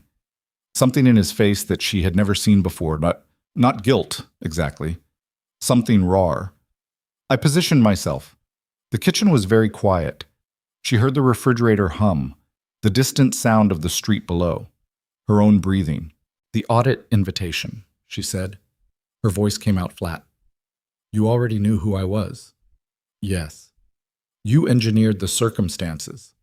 Each word came out separately, with the particular precision of someone controlling a response that wants to be something much louder. The party, the corridor, the professional invitation. You built the sequence. The feelings that developed were not engineered, he said. I want you to understand that. Don't. The word came out hard. Don't explain the feelings right now. He closed his mouth. She stood up. She needed to not be sitting across from him. She moved to the counter, put her back to it, looked at the table and the documents and the man who had just dismantled the architecture of the last 6 weeks with one admission. The audit was real, he said. The misconduct was real. Everything you found was there to be found. I didn't fabricate. I know you didn't fabricate it. Her voice was tight. That's not the point. Then what's the point? She looked at him. The point is that I walked into your orbit believing it was my professional choice, my assessment of the engagement, my decision to accept, my judgment about the client. She pressed her hands flat against the counter behind her. You removed my ability to choose freely. You made the circumstances and then put me in them and let me believe I was choosing. His jaw tightened. Yes. That is the one thing, she said, the one thing I do not forgive in people. The room held that. He didn't try to argue it. He didn't offer another explanation. He sat at her kitchen table with his hands flat on the surface and took it, which was its own kind of answer. A man who understood he had done something wrong and was not going to perform his way out of it. It didn't make her less furious. It made her more. Get out, she said. Vivienne, I need you to leave my apartment. Her voice was level, completely level, which cost her something. I will handle Daniel Frost. I will take the counter-narrative to him directly, because that is still the right thing to do, and you didn't contaminate the evidence by engineering my recruitment. The work stands. She met his eyes. But I need you to leave. He stood. He gathered nothing. He'd brought nothing. He walked to her apartment door and she did not move from the counter. At the door he stopped. I was wrong, he said. Not qualified. Not followed by justification. Just that. Yes, she said. You were. He left. She stood at the counter in her kitchen for a long time after the door closed, and she did not move, and she did not make another cup of coffee, and she did not look at the documents on the table. And somewhere in the middle of that stillness, she understood that the fury she was feeling was not clean. Clean fury was simple. Clean fury burned and cleared. This had something else in it. Something that made the fury worse, because underneath it, complicated and unwanted and completely without professional sanction, was the knowledge that a man who controlled everything had chosen her freely, had wanted her specifically, had done something wrong in the service of something real. That knowledge didn't excuse it, but it lived in her anyway, right next to the rage, and she hated that it did. She picked up her phone. She called the number she had for Daniel Frost's direct line, the one from the deposition 2 years ago that she'd never deleted. And when it went to voicemail, she said, "This is Vivienne Mercer. I have material evidence related to a case you've recently been assigned. I need 30 minutes of your time today. This is time sensitive and cannot go through standard intake." She left her number. "Please call me back." She hung up. She looked at the window and the gray October morning outside it, and the plant on the sill that was surviving mainly through. Frost called back in 40 minutes. She was still at the counter when the phone rang. The documents still spread across her kitchen table, the plant still alive on the windowsill by whatever force kept neglected things alive. She answered before the second ring. "Miss Mercer." Frost's voice was what she remembered, measured, professionally neutral, the voice of a man who had learned to give nothing away on the phone because phones were not secure. "I got your message. Thank you for calling back quickly. You said time sensitive. It is." She moved to the table, sat down, pulled the core documents toward her. "The Meridian Pacific referral that came across your desk recently. I'm the investigator of record." A pause, short but real. "I'm aware of who you are." "Then you know my work is clean." "I know your reputation." Careful. "What do you have?" "Evidence that the referral is being used as a mechanism inside a larger operation targeting the submitting party. Evidence that includes a compromised access point inside your field office." She let that sit for exactly 2 seconds. "I need 30 minutes. In person. No advance notice to anyone inside your chain." The silence this time was longer. She counted it. 4 seconds. 5. Frost was smart. He was processing what she'd just implied about his own house and deciding whether she was credible or whether this was itself a manipulation. "My office," he said. 2 o'clock. "Somewhere neutral," she said. "Not your building." Another pause. "There's a federal courthouse annex on Worth Street. 3rd floor, conference room C. Public building, security on entry, no advance reservation required." A beat. 2 o'clock. "I'll be there." She hung up and sat for a moment with her hands on the documents. Then she started organizing them, building the presentation package, the sequence that told the story most efficiently for an investigator who would be skeptical, who would be looking for the angle, who would need the evidence to be undeniable before he shifted his interpretive frame. She worked for 3 hours. She did not think about Luca. She thought about him only in the way that you think about a bruise. Not directly, but aware of it. The peripheral consciousness of something that hurt when you moved wrong. She did not call him to tell him about Frost. She understood why she should. She called Marcus instead, told him what she needed printed and bound and ready, and Marcus, who had learned in 2 years of working with her not to ask questions before the answer was available, said he'd have it ready by noon. She went to the office. She picked up the package. She got in a cab and went to Worth Street and went through security and found conference room C on the 3rd floor of a building that smelled of fluorescent lights and institutional carpet and the low-grade tension of legal proceedings. Frost was already there, though he was younger than she remembered, mid-40s maybe, with the kind of face that had been handsome before a decade of federal law enforcement had reorganized it into something more functional. He was in a suit that was good but not expensive, which told her things about how he understood his role. He stood when she came in, which told her other things. "Ms. Mercer." He shook her hand. His grip was brief, professional. "Sit down." She sat. She put the package on the table between them. "Before I open that," he said, "I want to be direct with you. This meeting is irregular. You requested it in a way that implied a compromise inside my office, which is an allegation I take seriously. It is also an allegation that, if false or manipulated, puts you in a very difficult position." His eyes were steady. "I need to understand your interest here." "My interest is that I built a clean case and it's being used against the person who hired me to build it. My professional integrity is attached to that case. If it's steered toward a false conclusion, my name is on the wrong side of it." She held his gaze. "That's my interest." "Your client is Luca Moretti."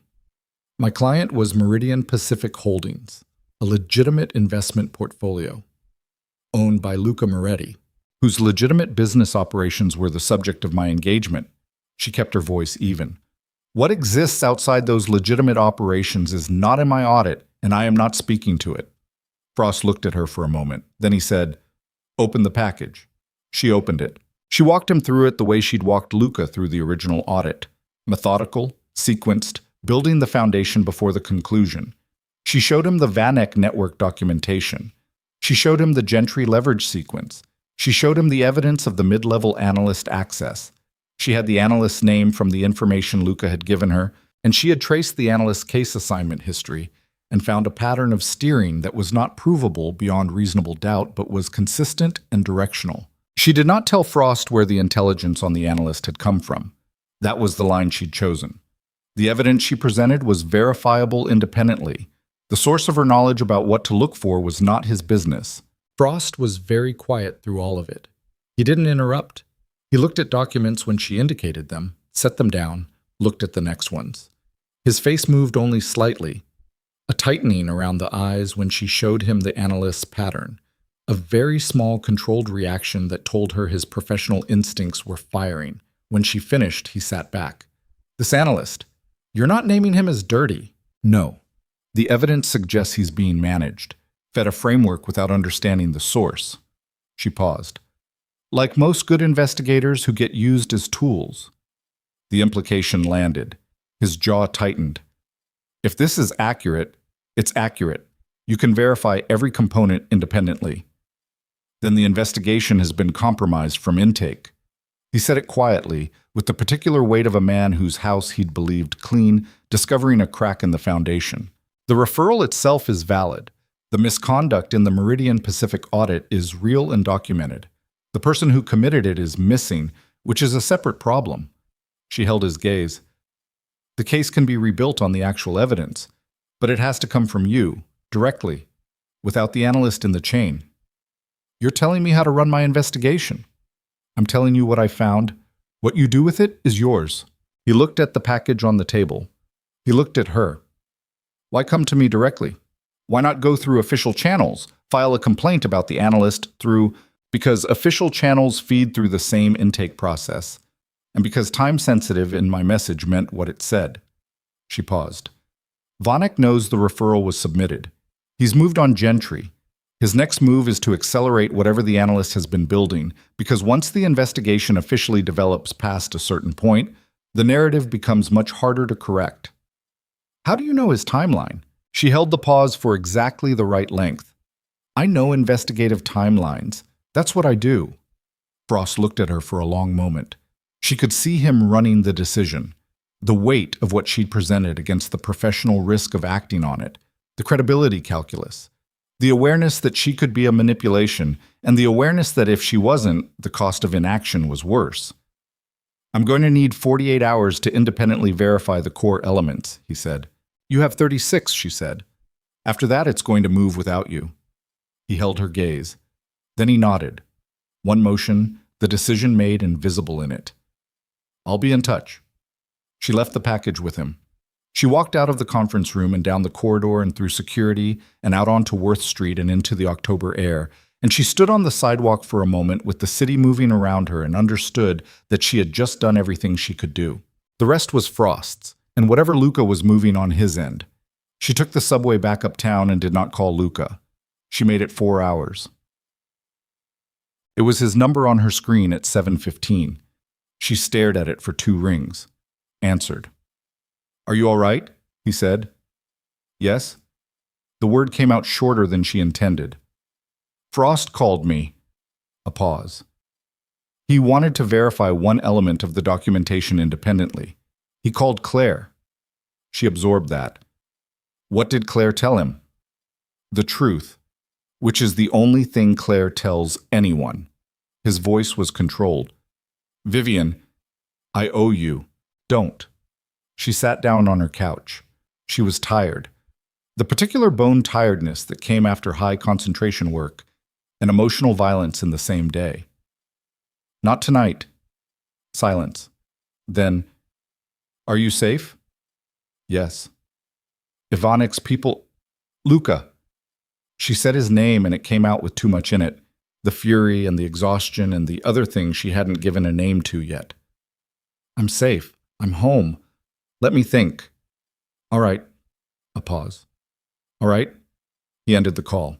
She sat on her couch and looked at her apartment and understood that she was angrier than she'd let herself feel fully yet, and that the anger was going to have to wait because somewhere in the next 36 hours, everything was either going to resolve or fracture completely, and she needed to be functional for whichever it was. She set an alarm for 5:30 and lay down in her clothes and slept 3 hours, which was enough. The next morning moved in 2-hour increments. She was at her desk by 6. Marcus came in at 8, and she gave him cleanup work on the documentation. Nothing he needed context for, just verification and formatting. She told him nothing else. At 10:14, her phone rang. Unknown number. She knew before she answered. "You made a mistake," the voice said. The same voice from the 6:47 call, smooth, unhurried, but something in it now that hadn't been there before.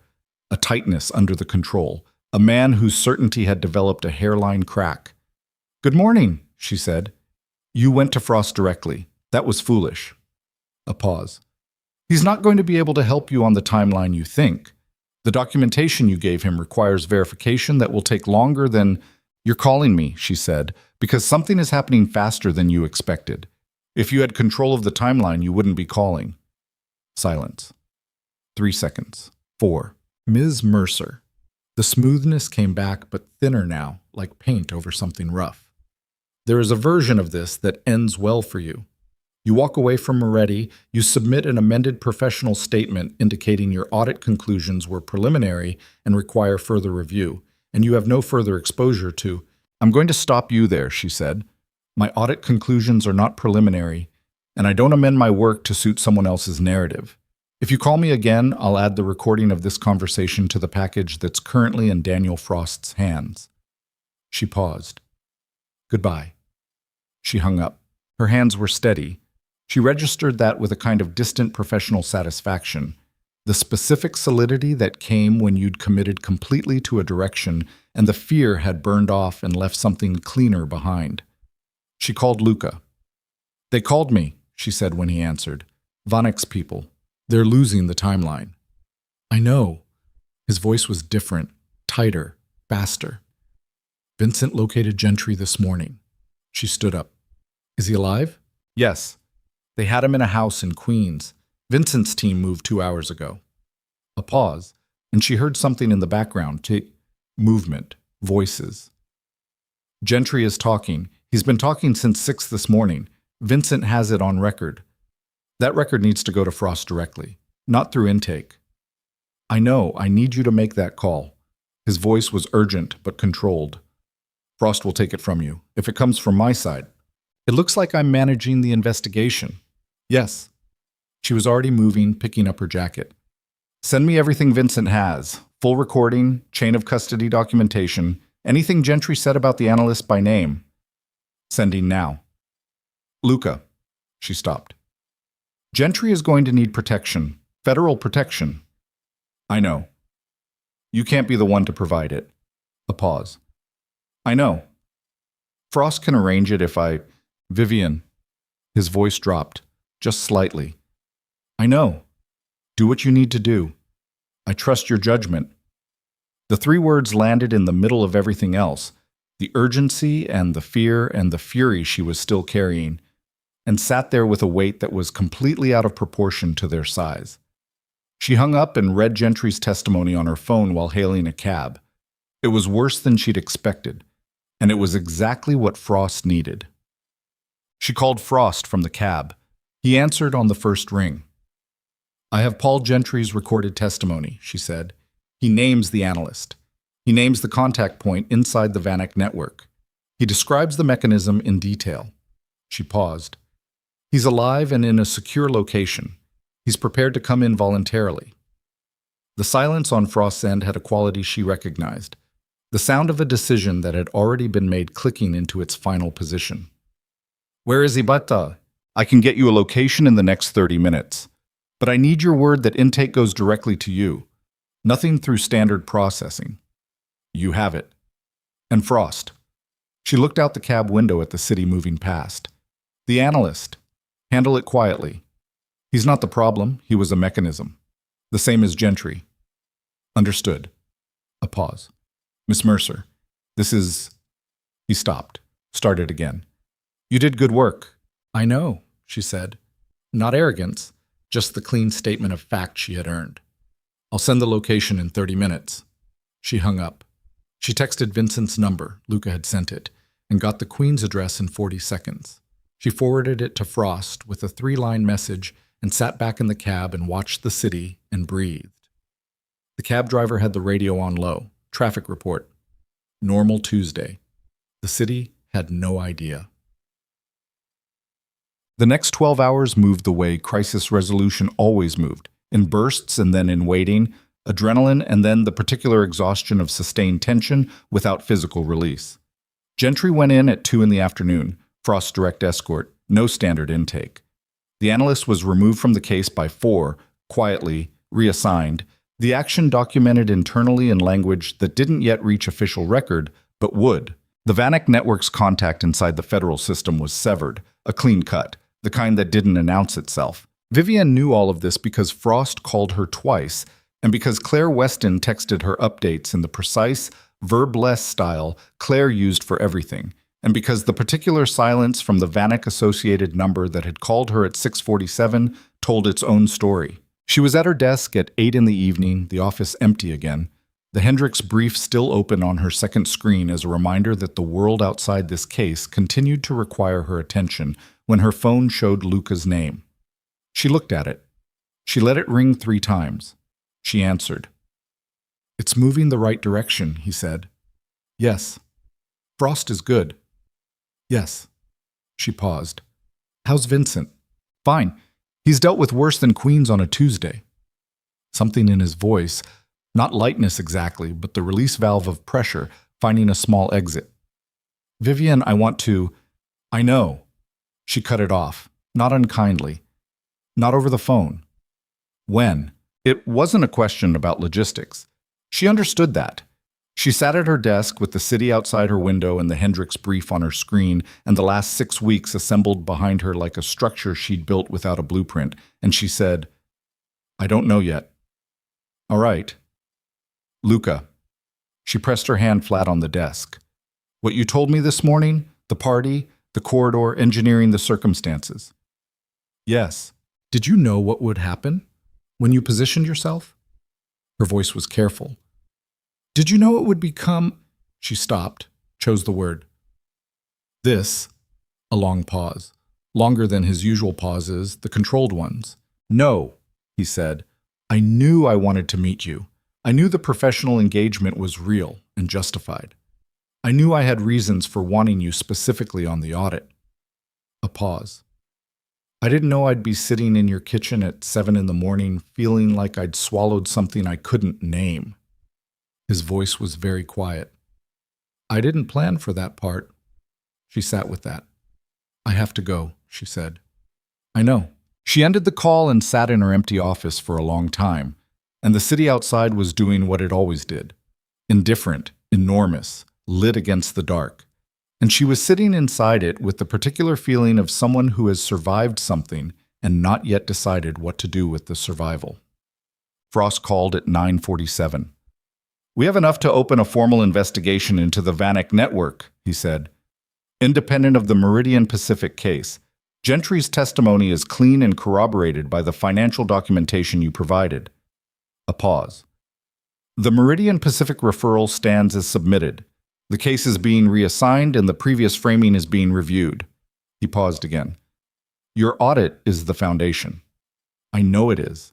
Your professional exposure from this engagement is—" He seemed to be choosing words. "Clean. The record will reflect that you identified a compromise process and took appropriate action." "Thank you, Frost." "Thank you, Ms. Mercer." He ended the call without ceremony, which she respected. She sat for a moment. Then she packed her briefcase, turned off her screens, locked her office, rode the elevator down 14 floors, and walked out into the October night. The air was cold. Real cold now. The turning point cold of autumn becoming something more serious. She stood on the sidewalk and breathed it and looked at the street and the cabs and the people moving past with their shoulders up and their faces down against the chill. Her phone buzzed. A text from Luca. 4 words. "Are you all right?" Not a question. The period was deliberate. She'd noticed he did that, turned questions into statements when he wasn't sure he had the right to ask them. She looked at the text for a moment. Then she typed back 2 words and sent it, and put her phone in her pocket and started walking toward the subway. She had typed, "Not yet." And then, after a beat, a second text. But working on it. She walked 6 blocks before she allowed herself to feel the full weight of what she was working on. The anger, still real, not resolved, not erased by a good outcome. The knowledge of what he'd done, clear-eyed, permanent. And alongside it, just as permanent, the other knowledge. That a man who had controlled everything had found one thing he couldn't control and had responded to that by making choices. She had watched him make, one after another, that cost him something real. The anger and the other thing were both true simultaneously. She was a person who dealt in evidence. Both things were in the record. She couldn't ignore one to make the other cleaner. She got on the train and rode it uptown with the car's particular noise around her, the tunnel dark outside the windows, the other passengers with their own lives and their own weight, and somewhere under the clatter of the wheels on the tracks, she began, very quietly, to work out what came next. She didn't see him for 11 days. She finished the Hendricks brief. She invoiced for the Meridian Pacific engagement, the full amount, no adjustment, because the work had been done and done correctly, and she didn't punish her professional standards for her personal complications. She got a call from a corporate client in Boston who needed a forensic review of an acquisition target, and she agreed to take it. She ran. 4 mornings a week, the park loop, in the real cold now, her breath making small clouds ahead of her, her feet finding the rhythm that cleared everything to baseline. She did not call him. He did not call her. He texted twice, once to tell her the Frost investigation had formally opened, the Vanek network now a federal matter with its own case number and its own team, once to tell her that Gentry had entered a cooperation agreement and was in protective housing with his family. She read both texts and did not respond and told herself this was the right pace, that she was not ready. On the 11th day, she came out of her building at 6:40 in the morning for the park loop and found a car parked at the curb that was not a cab and not a delivery vehicle, and standing beside it, in the cold, in a coat that was not adequate for the temperature he'd apparently been standing in for some time, was Luca Moretti. He looked tired. Not the controlled tiredness of a man who'd managed his rest carefully. Genuinely tired, the deep register kind, the kind that lived in the face after days of accumulated weight. He was holding 2 cups from the Greek diner. He held one out. She stopped on the sidewalk 3 feet from him. She looked at the coffee. She looked at him. "You're going to freeze," she said. "I've been here 20 minutes, he said. "I'm aware." She took the coffee. The cup was warm in her hands. She looked at him, and he looked at her, and the street was quiet at 6:40 in the morning, with the cold turning their breath to vapor between them. "You can't buy your way back," she said. "I know." "Coffee doesn't fix what you did." "I know that too." She looked at him. The exhaustion in his face was real, the way he was standing, not with the 52nd floor posture, not the boardroom architecture, just standing, coat insufficient, holding his own coffee, on a sidewalk in the cold because he had apparently decided this was where he needed to be. "I'm still angry," she said. "I know. I'm going to be angry for a while longer." "All right." She looked at her coffee cup, back at him. "I was going to run." "I know. I'll go." "I didn't say go." She looked at the park entrance at the end of the block, back at him. "I said I was going to run." She paused. "You're wearing the wrong shoes." He looked down at his dress shoes, back at her. Something moved in his face, not the ghost smile, not the controlled expression, something she hadn't seen before, which was saying something after 6 weeks and a federal investigation and a crisis that had reorganized both their lives. Something that looked unexpectedly like hope. "I'll manage," he said. "You'll ruin them. They're replaceable." She looked at him for another moment. Then she turned and started walking toward the park entrance, and she heard him fall into step beside her. The sound of expensive dress shoes on November pavement, completely wrong for the surface, completely wrong for the weather, completely wrong in every practical sense. She didn't tell him to go back. They walked in silence for half a block, their breath making matching clouds in the cold air. And the city was waking up around them in its indifferent, enormous way. And somewhere in the silence she understood that she was not yet at the end of the anger, and also that she was moving slowly, in a direction she had not fully chosen yet, but had not turned away from either. That was not resolution. She knew that. It was something earlier than resolution, the raw material of it, the thing that required time and evidence and the particular patience she usually reserved for audit trails. She applied it to this instead.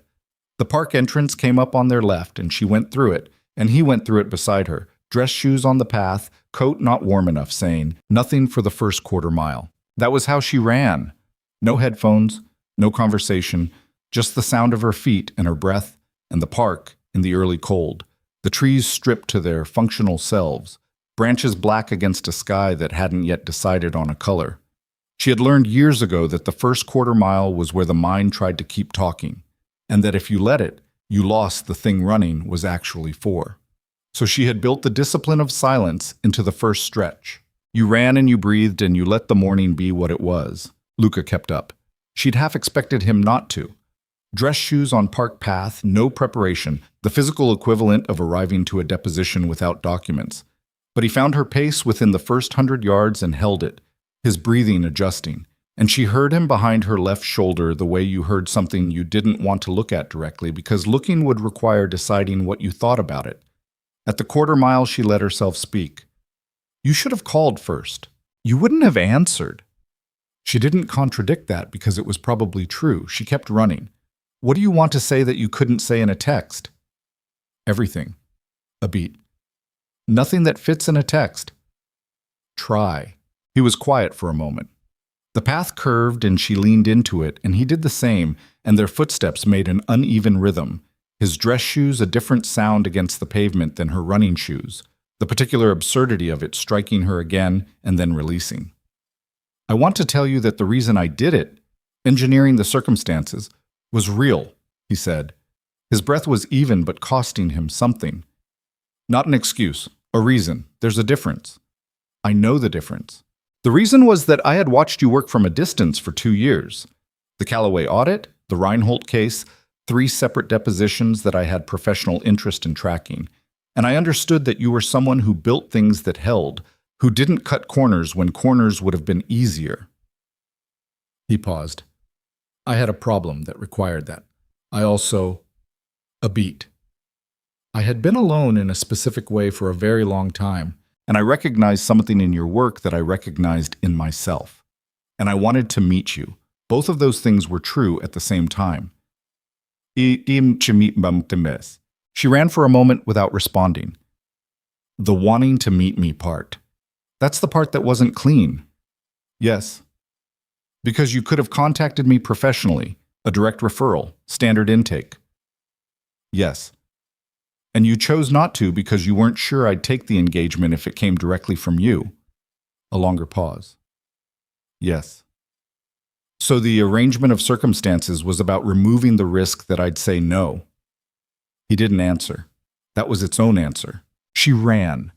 The path straightened and the early light was coming through the stripped trees at a low angle, hitting the pavement in long, pale strips, and a jogger passed them going the other direction and didn't look at either of them, which was New York doing its fundamental courtesy of pretending everyone was alone.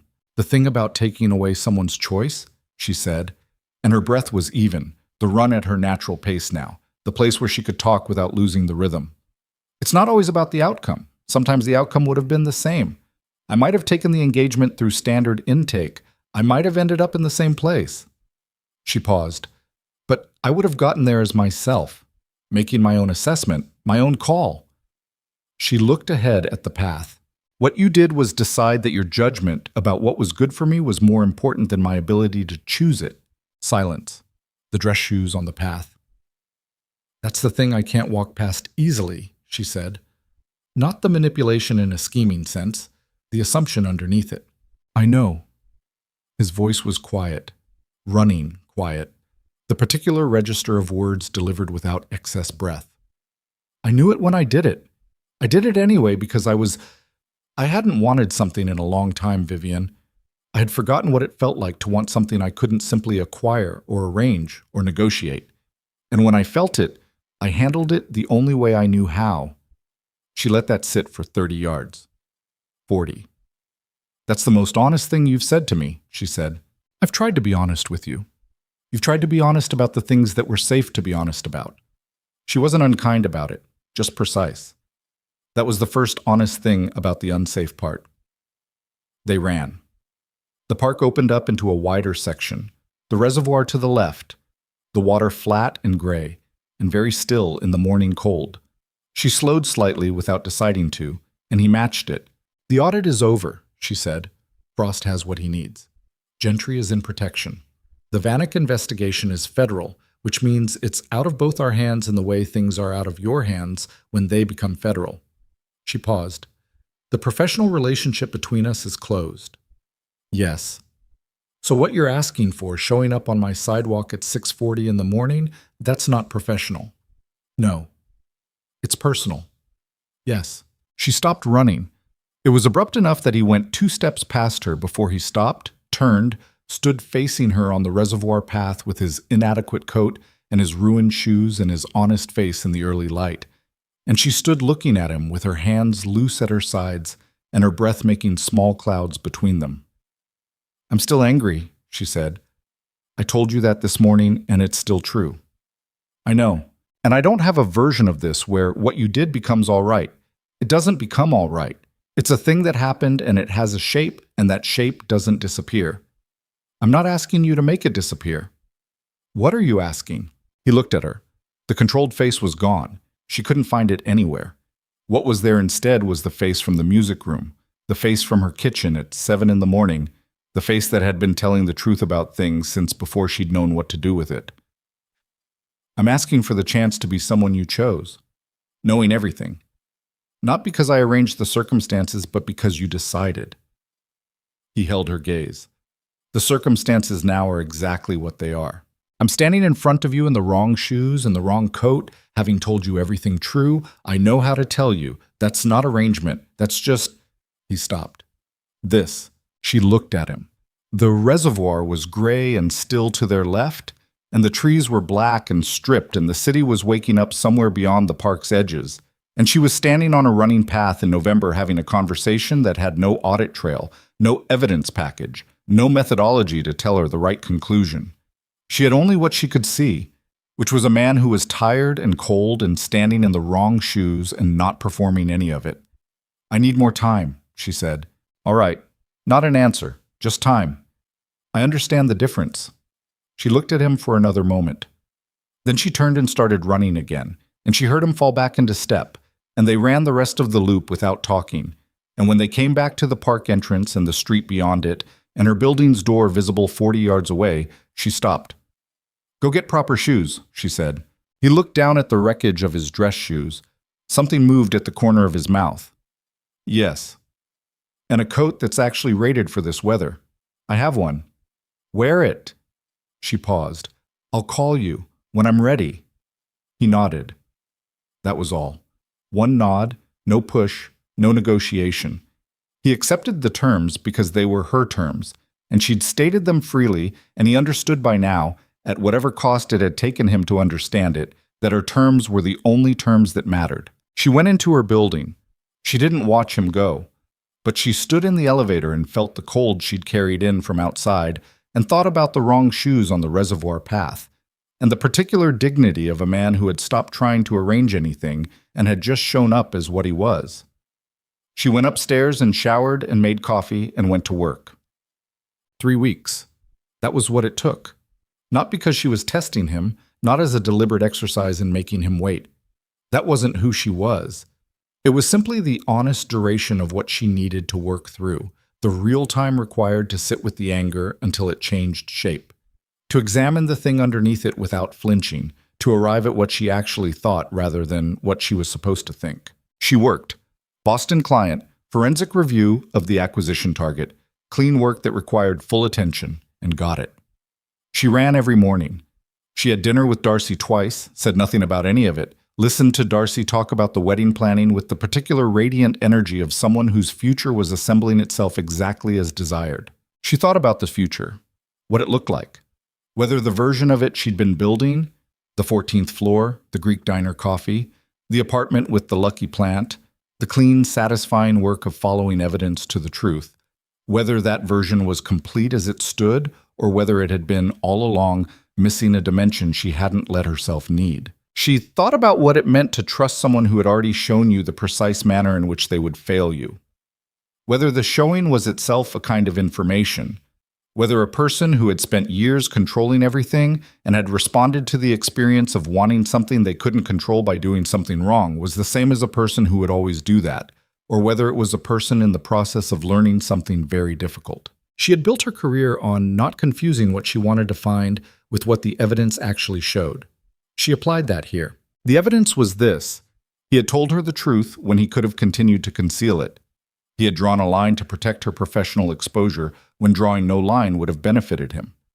He had stood on her sidewalk in November in inadequate clothing and said, "I had forgotten what it felt like to want something I couldn't simply arrange, and she had been reading people for 15 years, and she knew the sound of a true thing. Evidence weighed, conclusion reached, action pending." She called him on a Sunday afternoon, 3 weeks and 2 days after the park.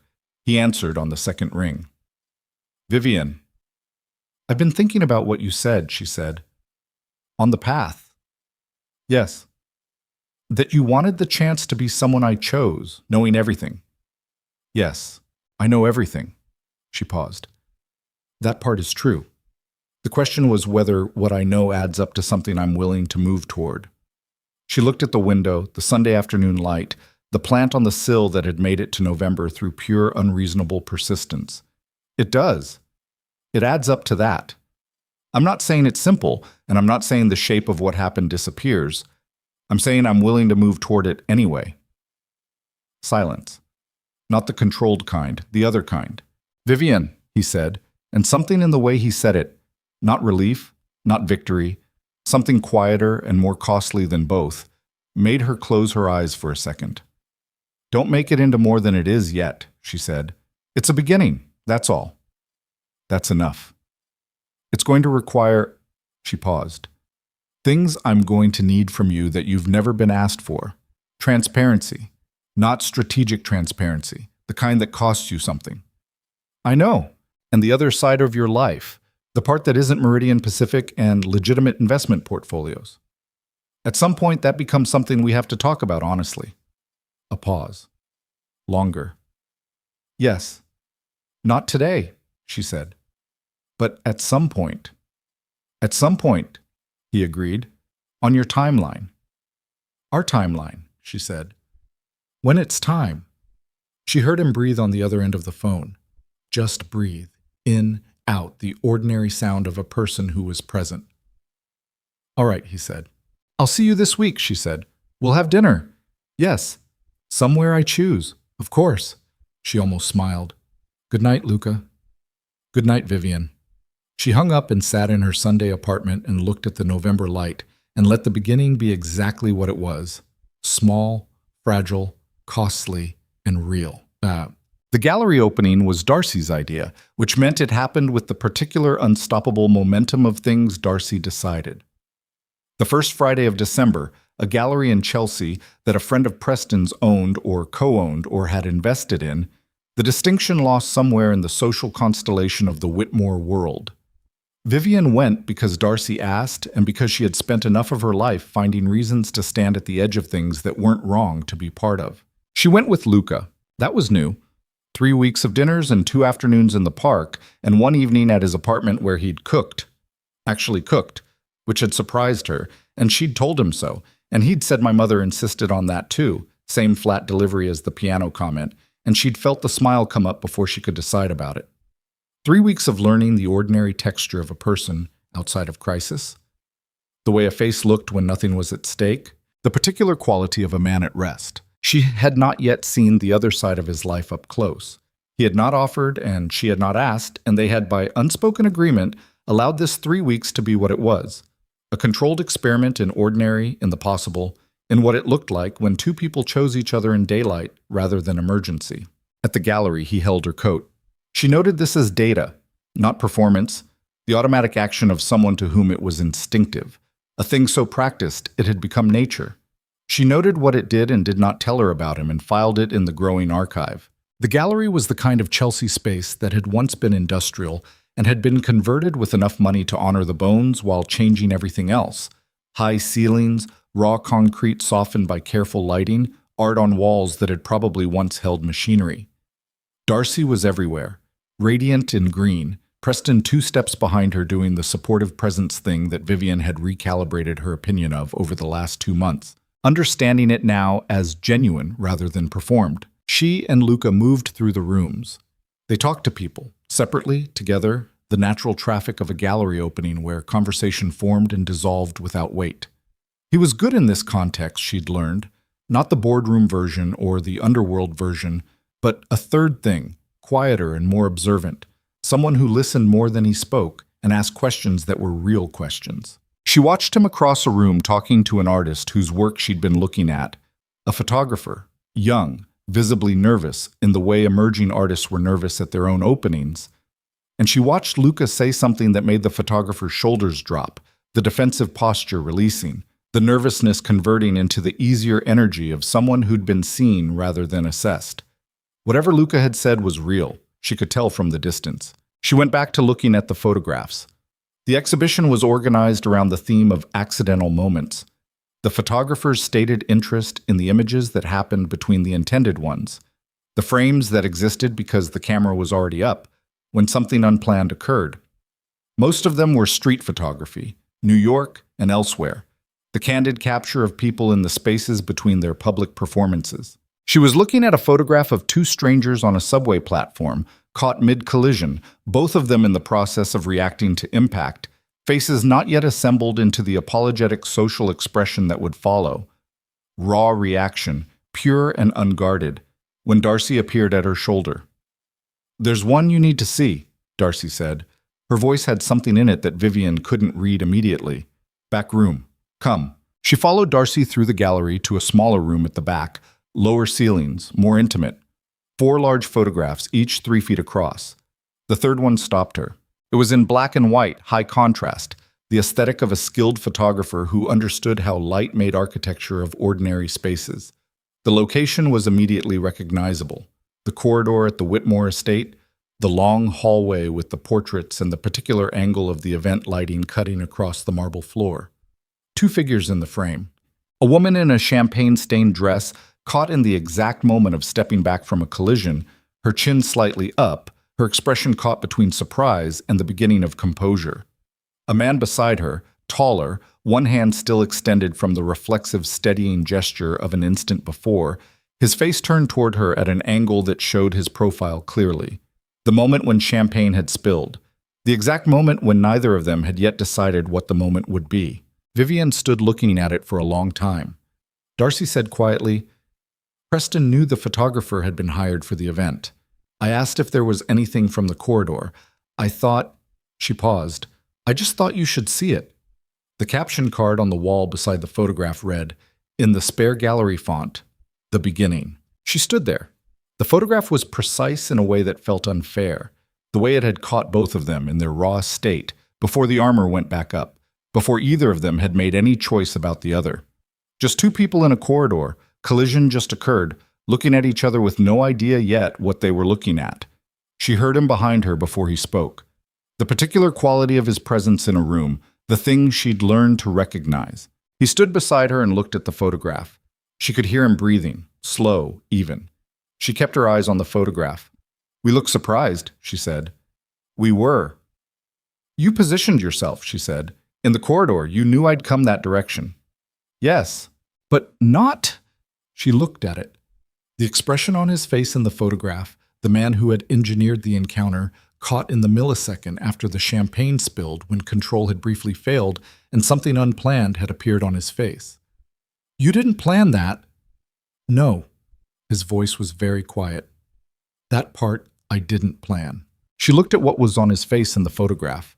She had the professional vocabulary for reading faces, had spent 15 years doing it, and she knew what she was looking at in the moment the camera had caught. A man who had arranged something and then been genuinely struck by it. The collision of the controlled and the uncontrollable, visible in a fraction of a second in a corridor in the Hamptons. "This is what it looked like," she said. Not a question. "Yes." She stood with that for another moment. Then she turned to look at him directly, the real him standing beside her rather than the photograph. And he was looking at her with the same expression, not the same face. He was older and more tired, and had come through something difficult, and it showed. But the same essential thing underneath it, the thing that didn't have a professional category. "I want a print of it," she said. Something moved through his face. "I'll get you one." "For my office," she said. "So I remember what everything looks like before the armor goes up." He looked at her. "Including yourself. Especially myself." She held his gaze. I'm not easy, Luca. I need you to know that fully. Not the version you observe from a distance for 2 years. The version that exists in the same space as you, with all the edges and the difficulty, and the fact that I will call you on every single thing that isn't honest. I know. And the other side of your life. The part we haven't talked about yet. That conversation is going to come, and it is going to be hard, and there are going to be things in it that I'm not able to accept, and we are going to have to face that without either of us walking away from it before we've actually faced it. Yes, he said, simply. Yes. You say that like it's not terrifying. It is terrifying. His voice was level. It's also the only version of this I want. He paused. I'm done with the version where I manage everything at a distance, where nothing gets close enough to change me. He looked at the photograph, then back at her. You've already changed me. The question is whether I'm worth the cost of that. She looked at him. 15 years of reading evidence. 15 years of following the trail from the surface to the truth. 15 years of knowing that the most dangerous moment was when you found someone you wanted to trust, and that the only answer to that danger was not the elimination of trust, but the careful, evidence-based, eyes-open practice of it. She thought about the piano in the Whitmore music room, the voice on the phone at 6:47 in the morning, the 11 days of silence that hadn't felt like absence, the wrong shoes on the reservoir path, the coffee from the Greek diner, delivered and unaddressed, which was its own kind of honesty. She thought about the photograph, the millisecond when neither of them had been performing anything. Yes, she said, you're worth the cost. He reached out and took her hand. Not a grand gesture, just that, his hand finding hers in the quiet gallery room, warm and certain, the way you held something you understood the value of. She let him. What? The dinner that followed was at a place she'd chosen, a small Italian restaurant in the West Village, not expensive by his standards, but right by hers. Good food and low lighting and the particular noise of a Friday evening, people around them in their own lives and conversations, the city doing what it always did. They sat at a corner table and ate pasta and drank wine and talked the way they had been learning to talk these past 3 weeks. Not about crisis, not about forensic evidence, not about the things that had brought them together, but about the ordinary territory of two people trying to understand each other. His mother, who had lived in Rome and died 6 years ago and had in fact been formidable about both piano and cooking and a dozen other things he had either obeyed or fought and couldn't always remember which now. Her father, who had been a math teacher in a town in Ohio where numbers were the one clean language she'd trusted before she'd understood what the world outside it contained. She told him about the 4 months of piano lessons. He told her what the piece had been that night in the music room. Not classical, his own, something he'd been working on for 2 years in the odd private hours when he was in a space with a piano and no one watching. She said she hadn't known it was original. He said most people didn't notice whether music was original or not. They just responded to whether it was true. She said she'd responded to it as true. He looked at her across the restaurant table and said yes, he knew, he'd been watching. She should have found that unsettling. She found it something else. The check came and she reached for it, and he didn't protest, which she respected. He'd learned by now that certain gestures were not about money, but about the precise maintenance of her own agency in the terms of things. And the learning was visible, the effort of a man recalibrating instincts that had been in place for decades. On the sidewalk outside the restaurant, the cold was real now, December cold, the first suggestion of what the winter would actually be. She had the right coat. He had the better coat she'd told him to wear, which was a small private satisfaction she allowed herself. They walked toward the corner where they'd get separate cabs. That was still the arrangement. She'd kept her apartment in Violet so far. They were moving slowly by his standards, and she understood he experienced it as slowly, but he'd adapted without resentment, and that adaptation itself was data she'd filed carefully. At the corner, she stopped. The conversation we haven't had yet, she said, about the other side of your life. He met her eyes. Yes, I want to have it soon, not to hurry towards something difficult, because I think we're ready for it, and I think waiting is its own kind of management. She held his gaze. I don't want to manage anything between us. He nodded. Next week. Your office, your territory. She paused. The full version. The full version, he said. She looked at him, in the cold, in the December street light, with the city around them in its indifferent November life, the two of them standing at a corner in the middle of it. She thought about how much had happened in the 14 weeks since a champagne glass had tipped in a corridor, and two strangers had looked at each other in the moment before either of them was ready. She thought about the photograph and the caption card. The beginning. She thought about how beginnings were not comfortable things, how they required the sustained willingness to stay present in the not yet known, to resist the professional impulse to resolve everything before it was ready to be resolved, to allow the evidence to accumulate at its own pace, and trust the methodology enough to wait for the conclusion it was actually building toward. She had built her career on exactly that patience, on the understanding that the truth didn't rush and couldn't be forced, and would reveal itself completely only to the person willing to stay in the room with the incomplete picture long enough. She looked at Luca Moretti in the December cold. Expensive coat, insufficient for his usual composure in the right way. The composure was there but edited, reduced to something that left room for the rest of his face, the parts he'd been learning to let out of the architecture. The dark eyes that had been paying attention to her since before she'd known she was being watched, which still complicated her, which she'd decided to hold as complicated rather than resolved. "Good night," she said. "Good night." He paused. The ghost smile, but complete now, or close to it, the most finished version she'd seen. "Thank you for dinner." "You're welcome." She hailed a cab. He held the door for her. The automatic thing, instinct, and she let it be instinct, not a statement, not a gesture to analyze, just the texture of who he was, being who he was, next to her who she was. She got in. The cab pulled away. She looked out the window at the city going past. The light and the cold and the particular restless life of Manhattan in December, people on sidewalks with their breath making small clouds and their shoulders up against the season, all of them in their own stories moving in their own directions. She looked at her hands in her lap. Thought about the hand in the gallery room, warm and certain. Thought about 14 weeks that had begun with cold champagne and a corridor and two people who had not yet understood what they were looking at. She looked out at the city she had lived inside for 15 years, which she thought she understood, which turned out to contain things she hadn't mapped yet. She thought, beginning. She thought, all right. The cab moved uptown through the December city, and the light slid past the window, and she sat with the incomplete picture with the patience she had learned to have for the truth, not rushing it, not forcing the resolution, allowing it to be exactly as far along as it was and no further.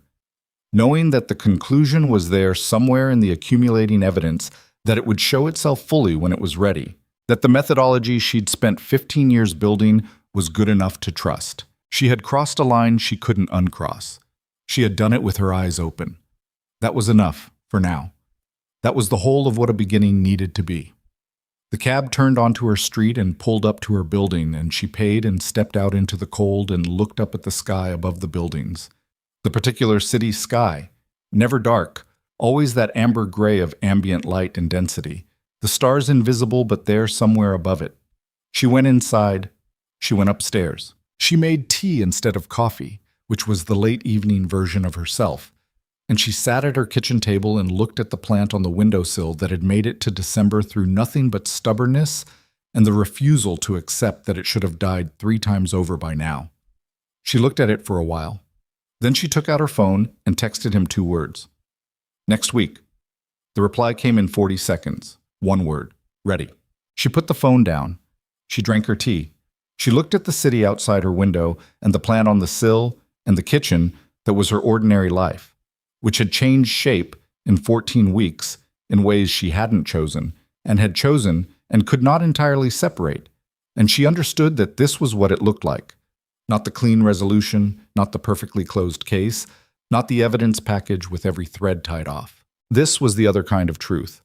The kind that didn't resolve into a final document, but kept moving, kept requiring your attention, kept asking you to be present in it, without the safety of methodology and the comfort of the answerable question. She had spent 15 years being very good at that other kind of truth, the provable kind. She was learning at the corner table in a West Village restaurant and on a reservoir path in inadequate shoes and in a gallery room in front of a photograph taken by accident. How to be present in this kind, too. It was harder, It cost more. The exposure was real and unmanageable and permanent. She thought she was up to it. She finished her tea. She turned off the kitchen light. She went to bed in her apartment in the city she'd chosen, in the life she'd built, which had a new shape now that she was still mapping, and she lay in the dark and breathed and let the evening settle into what it was.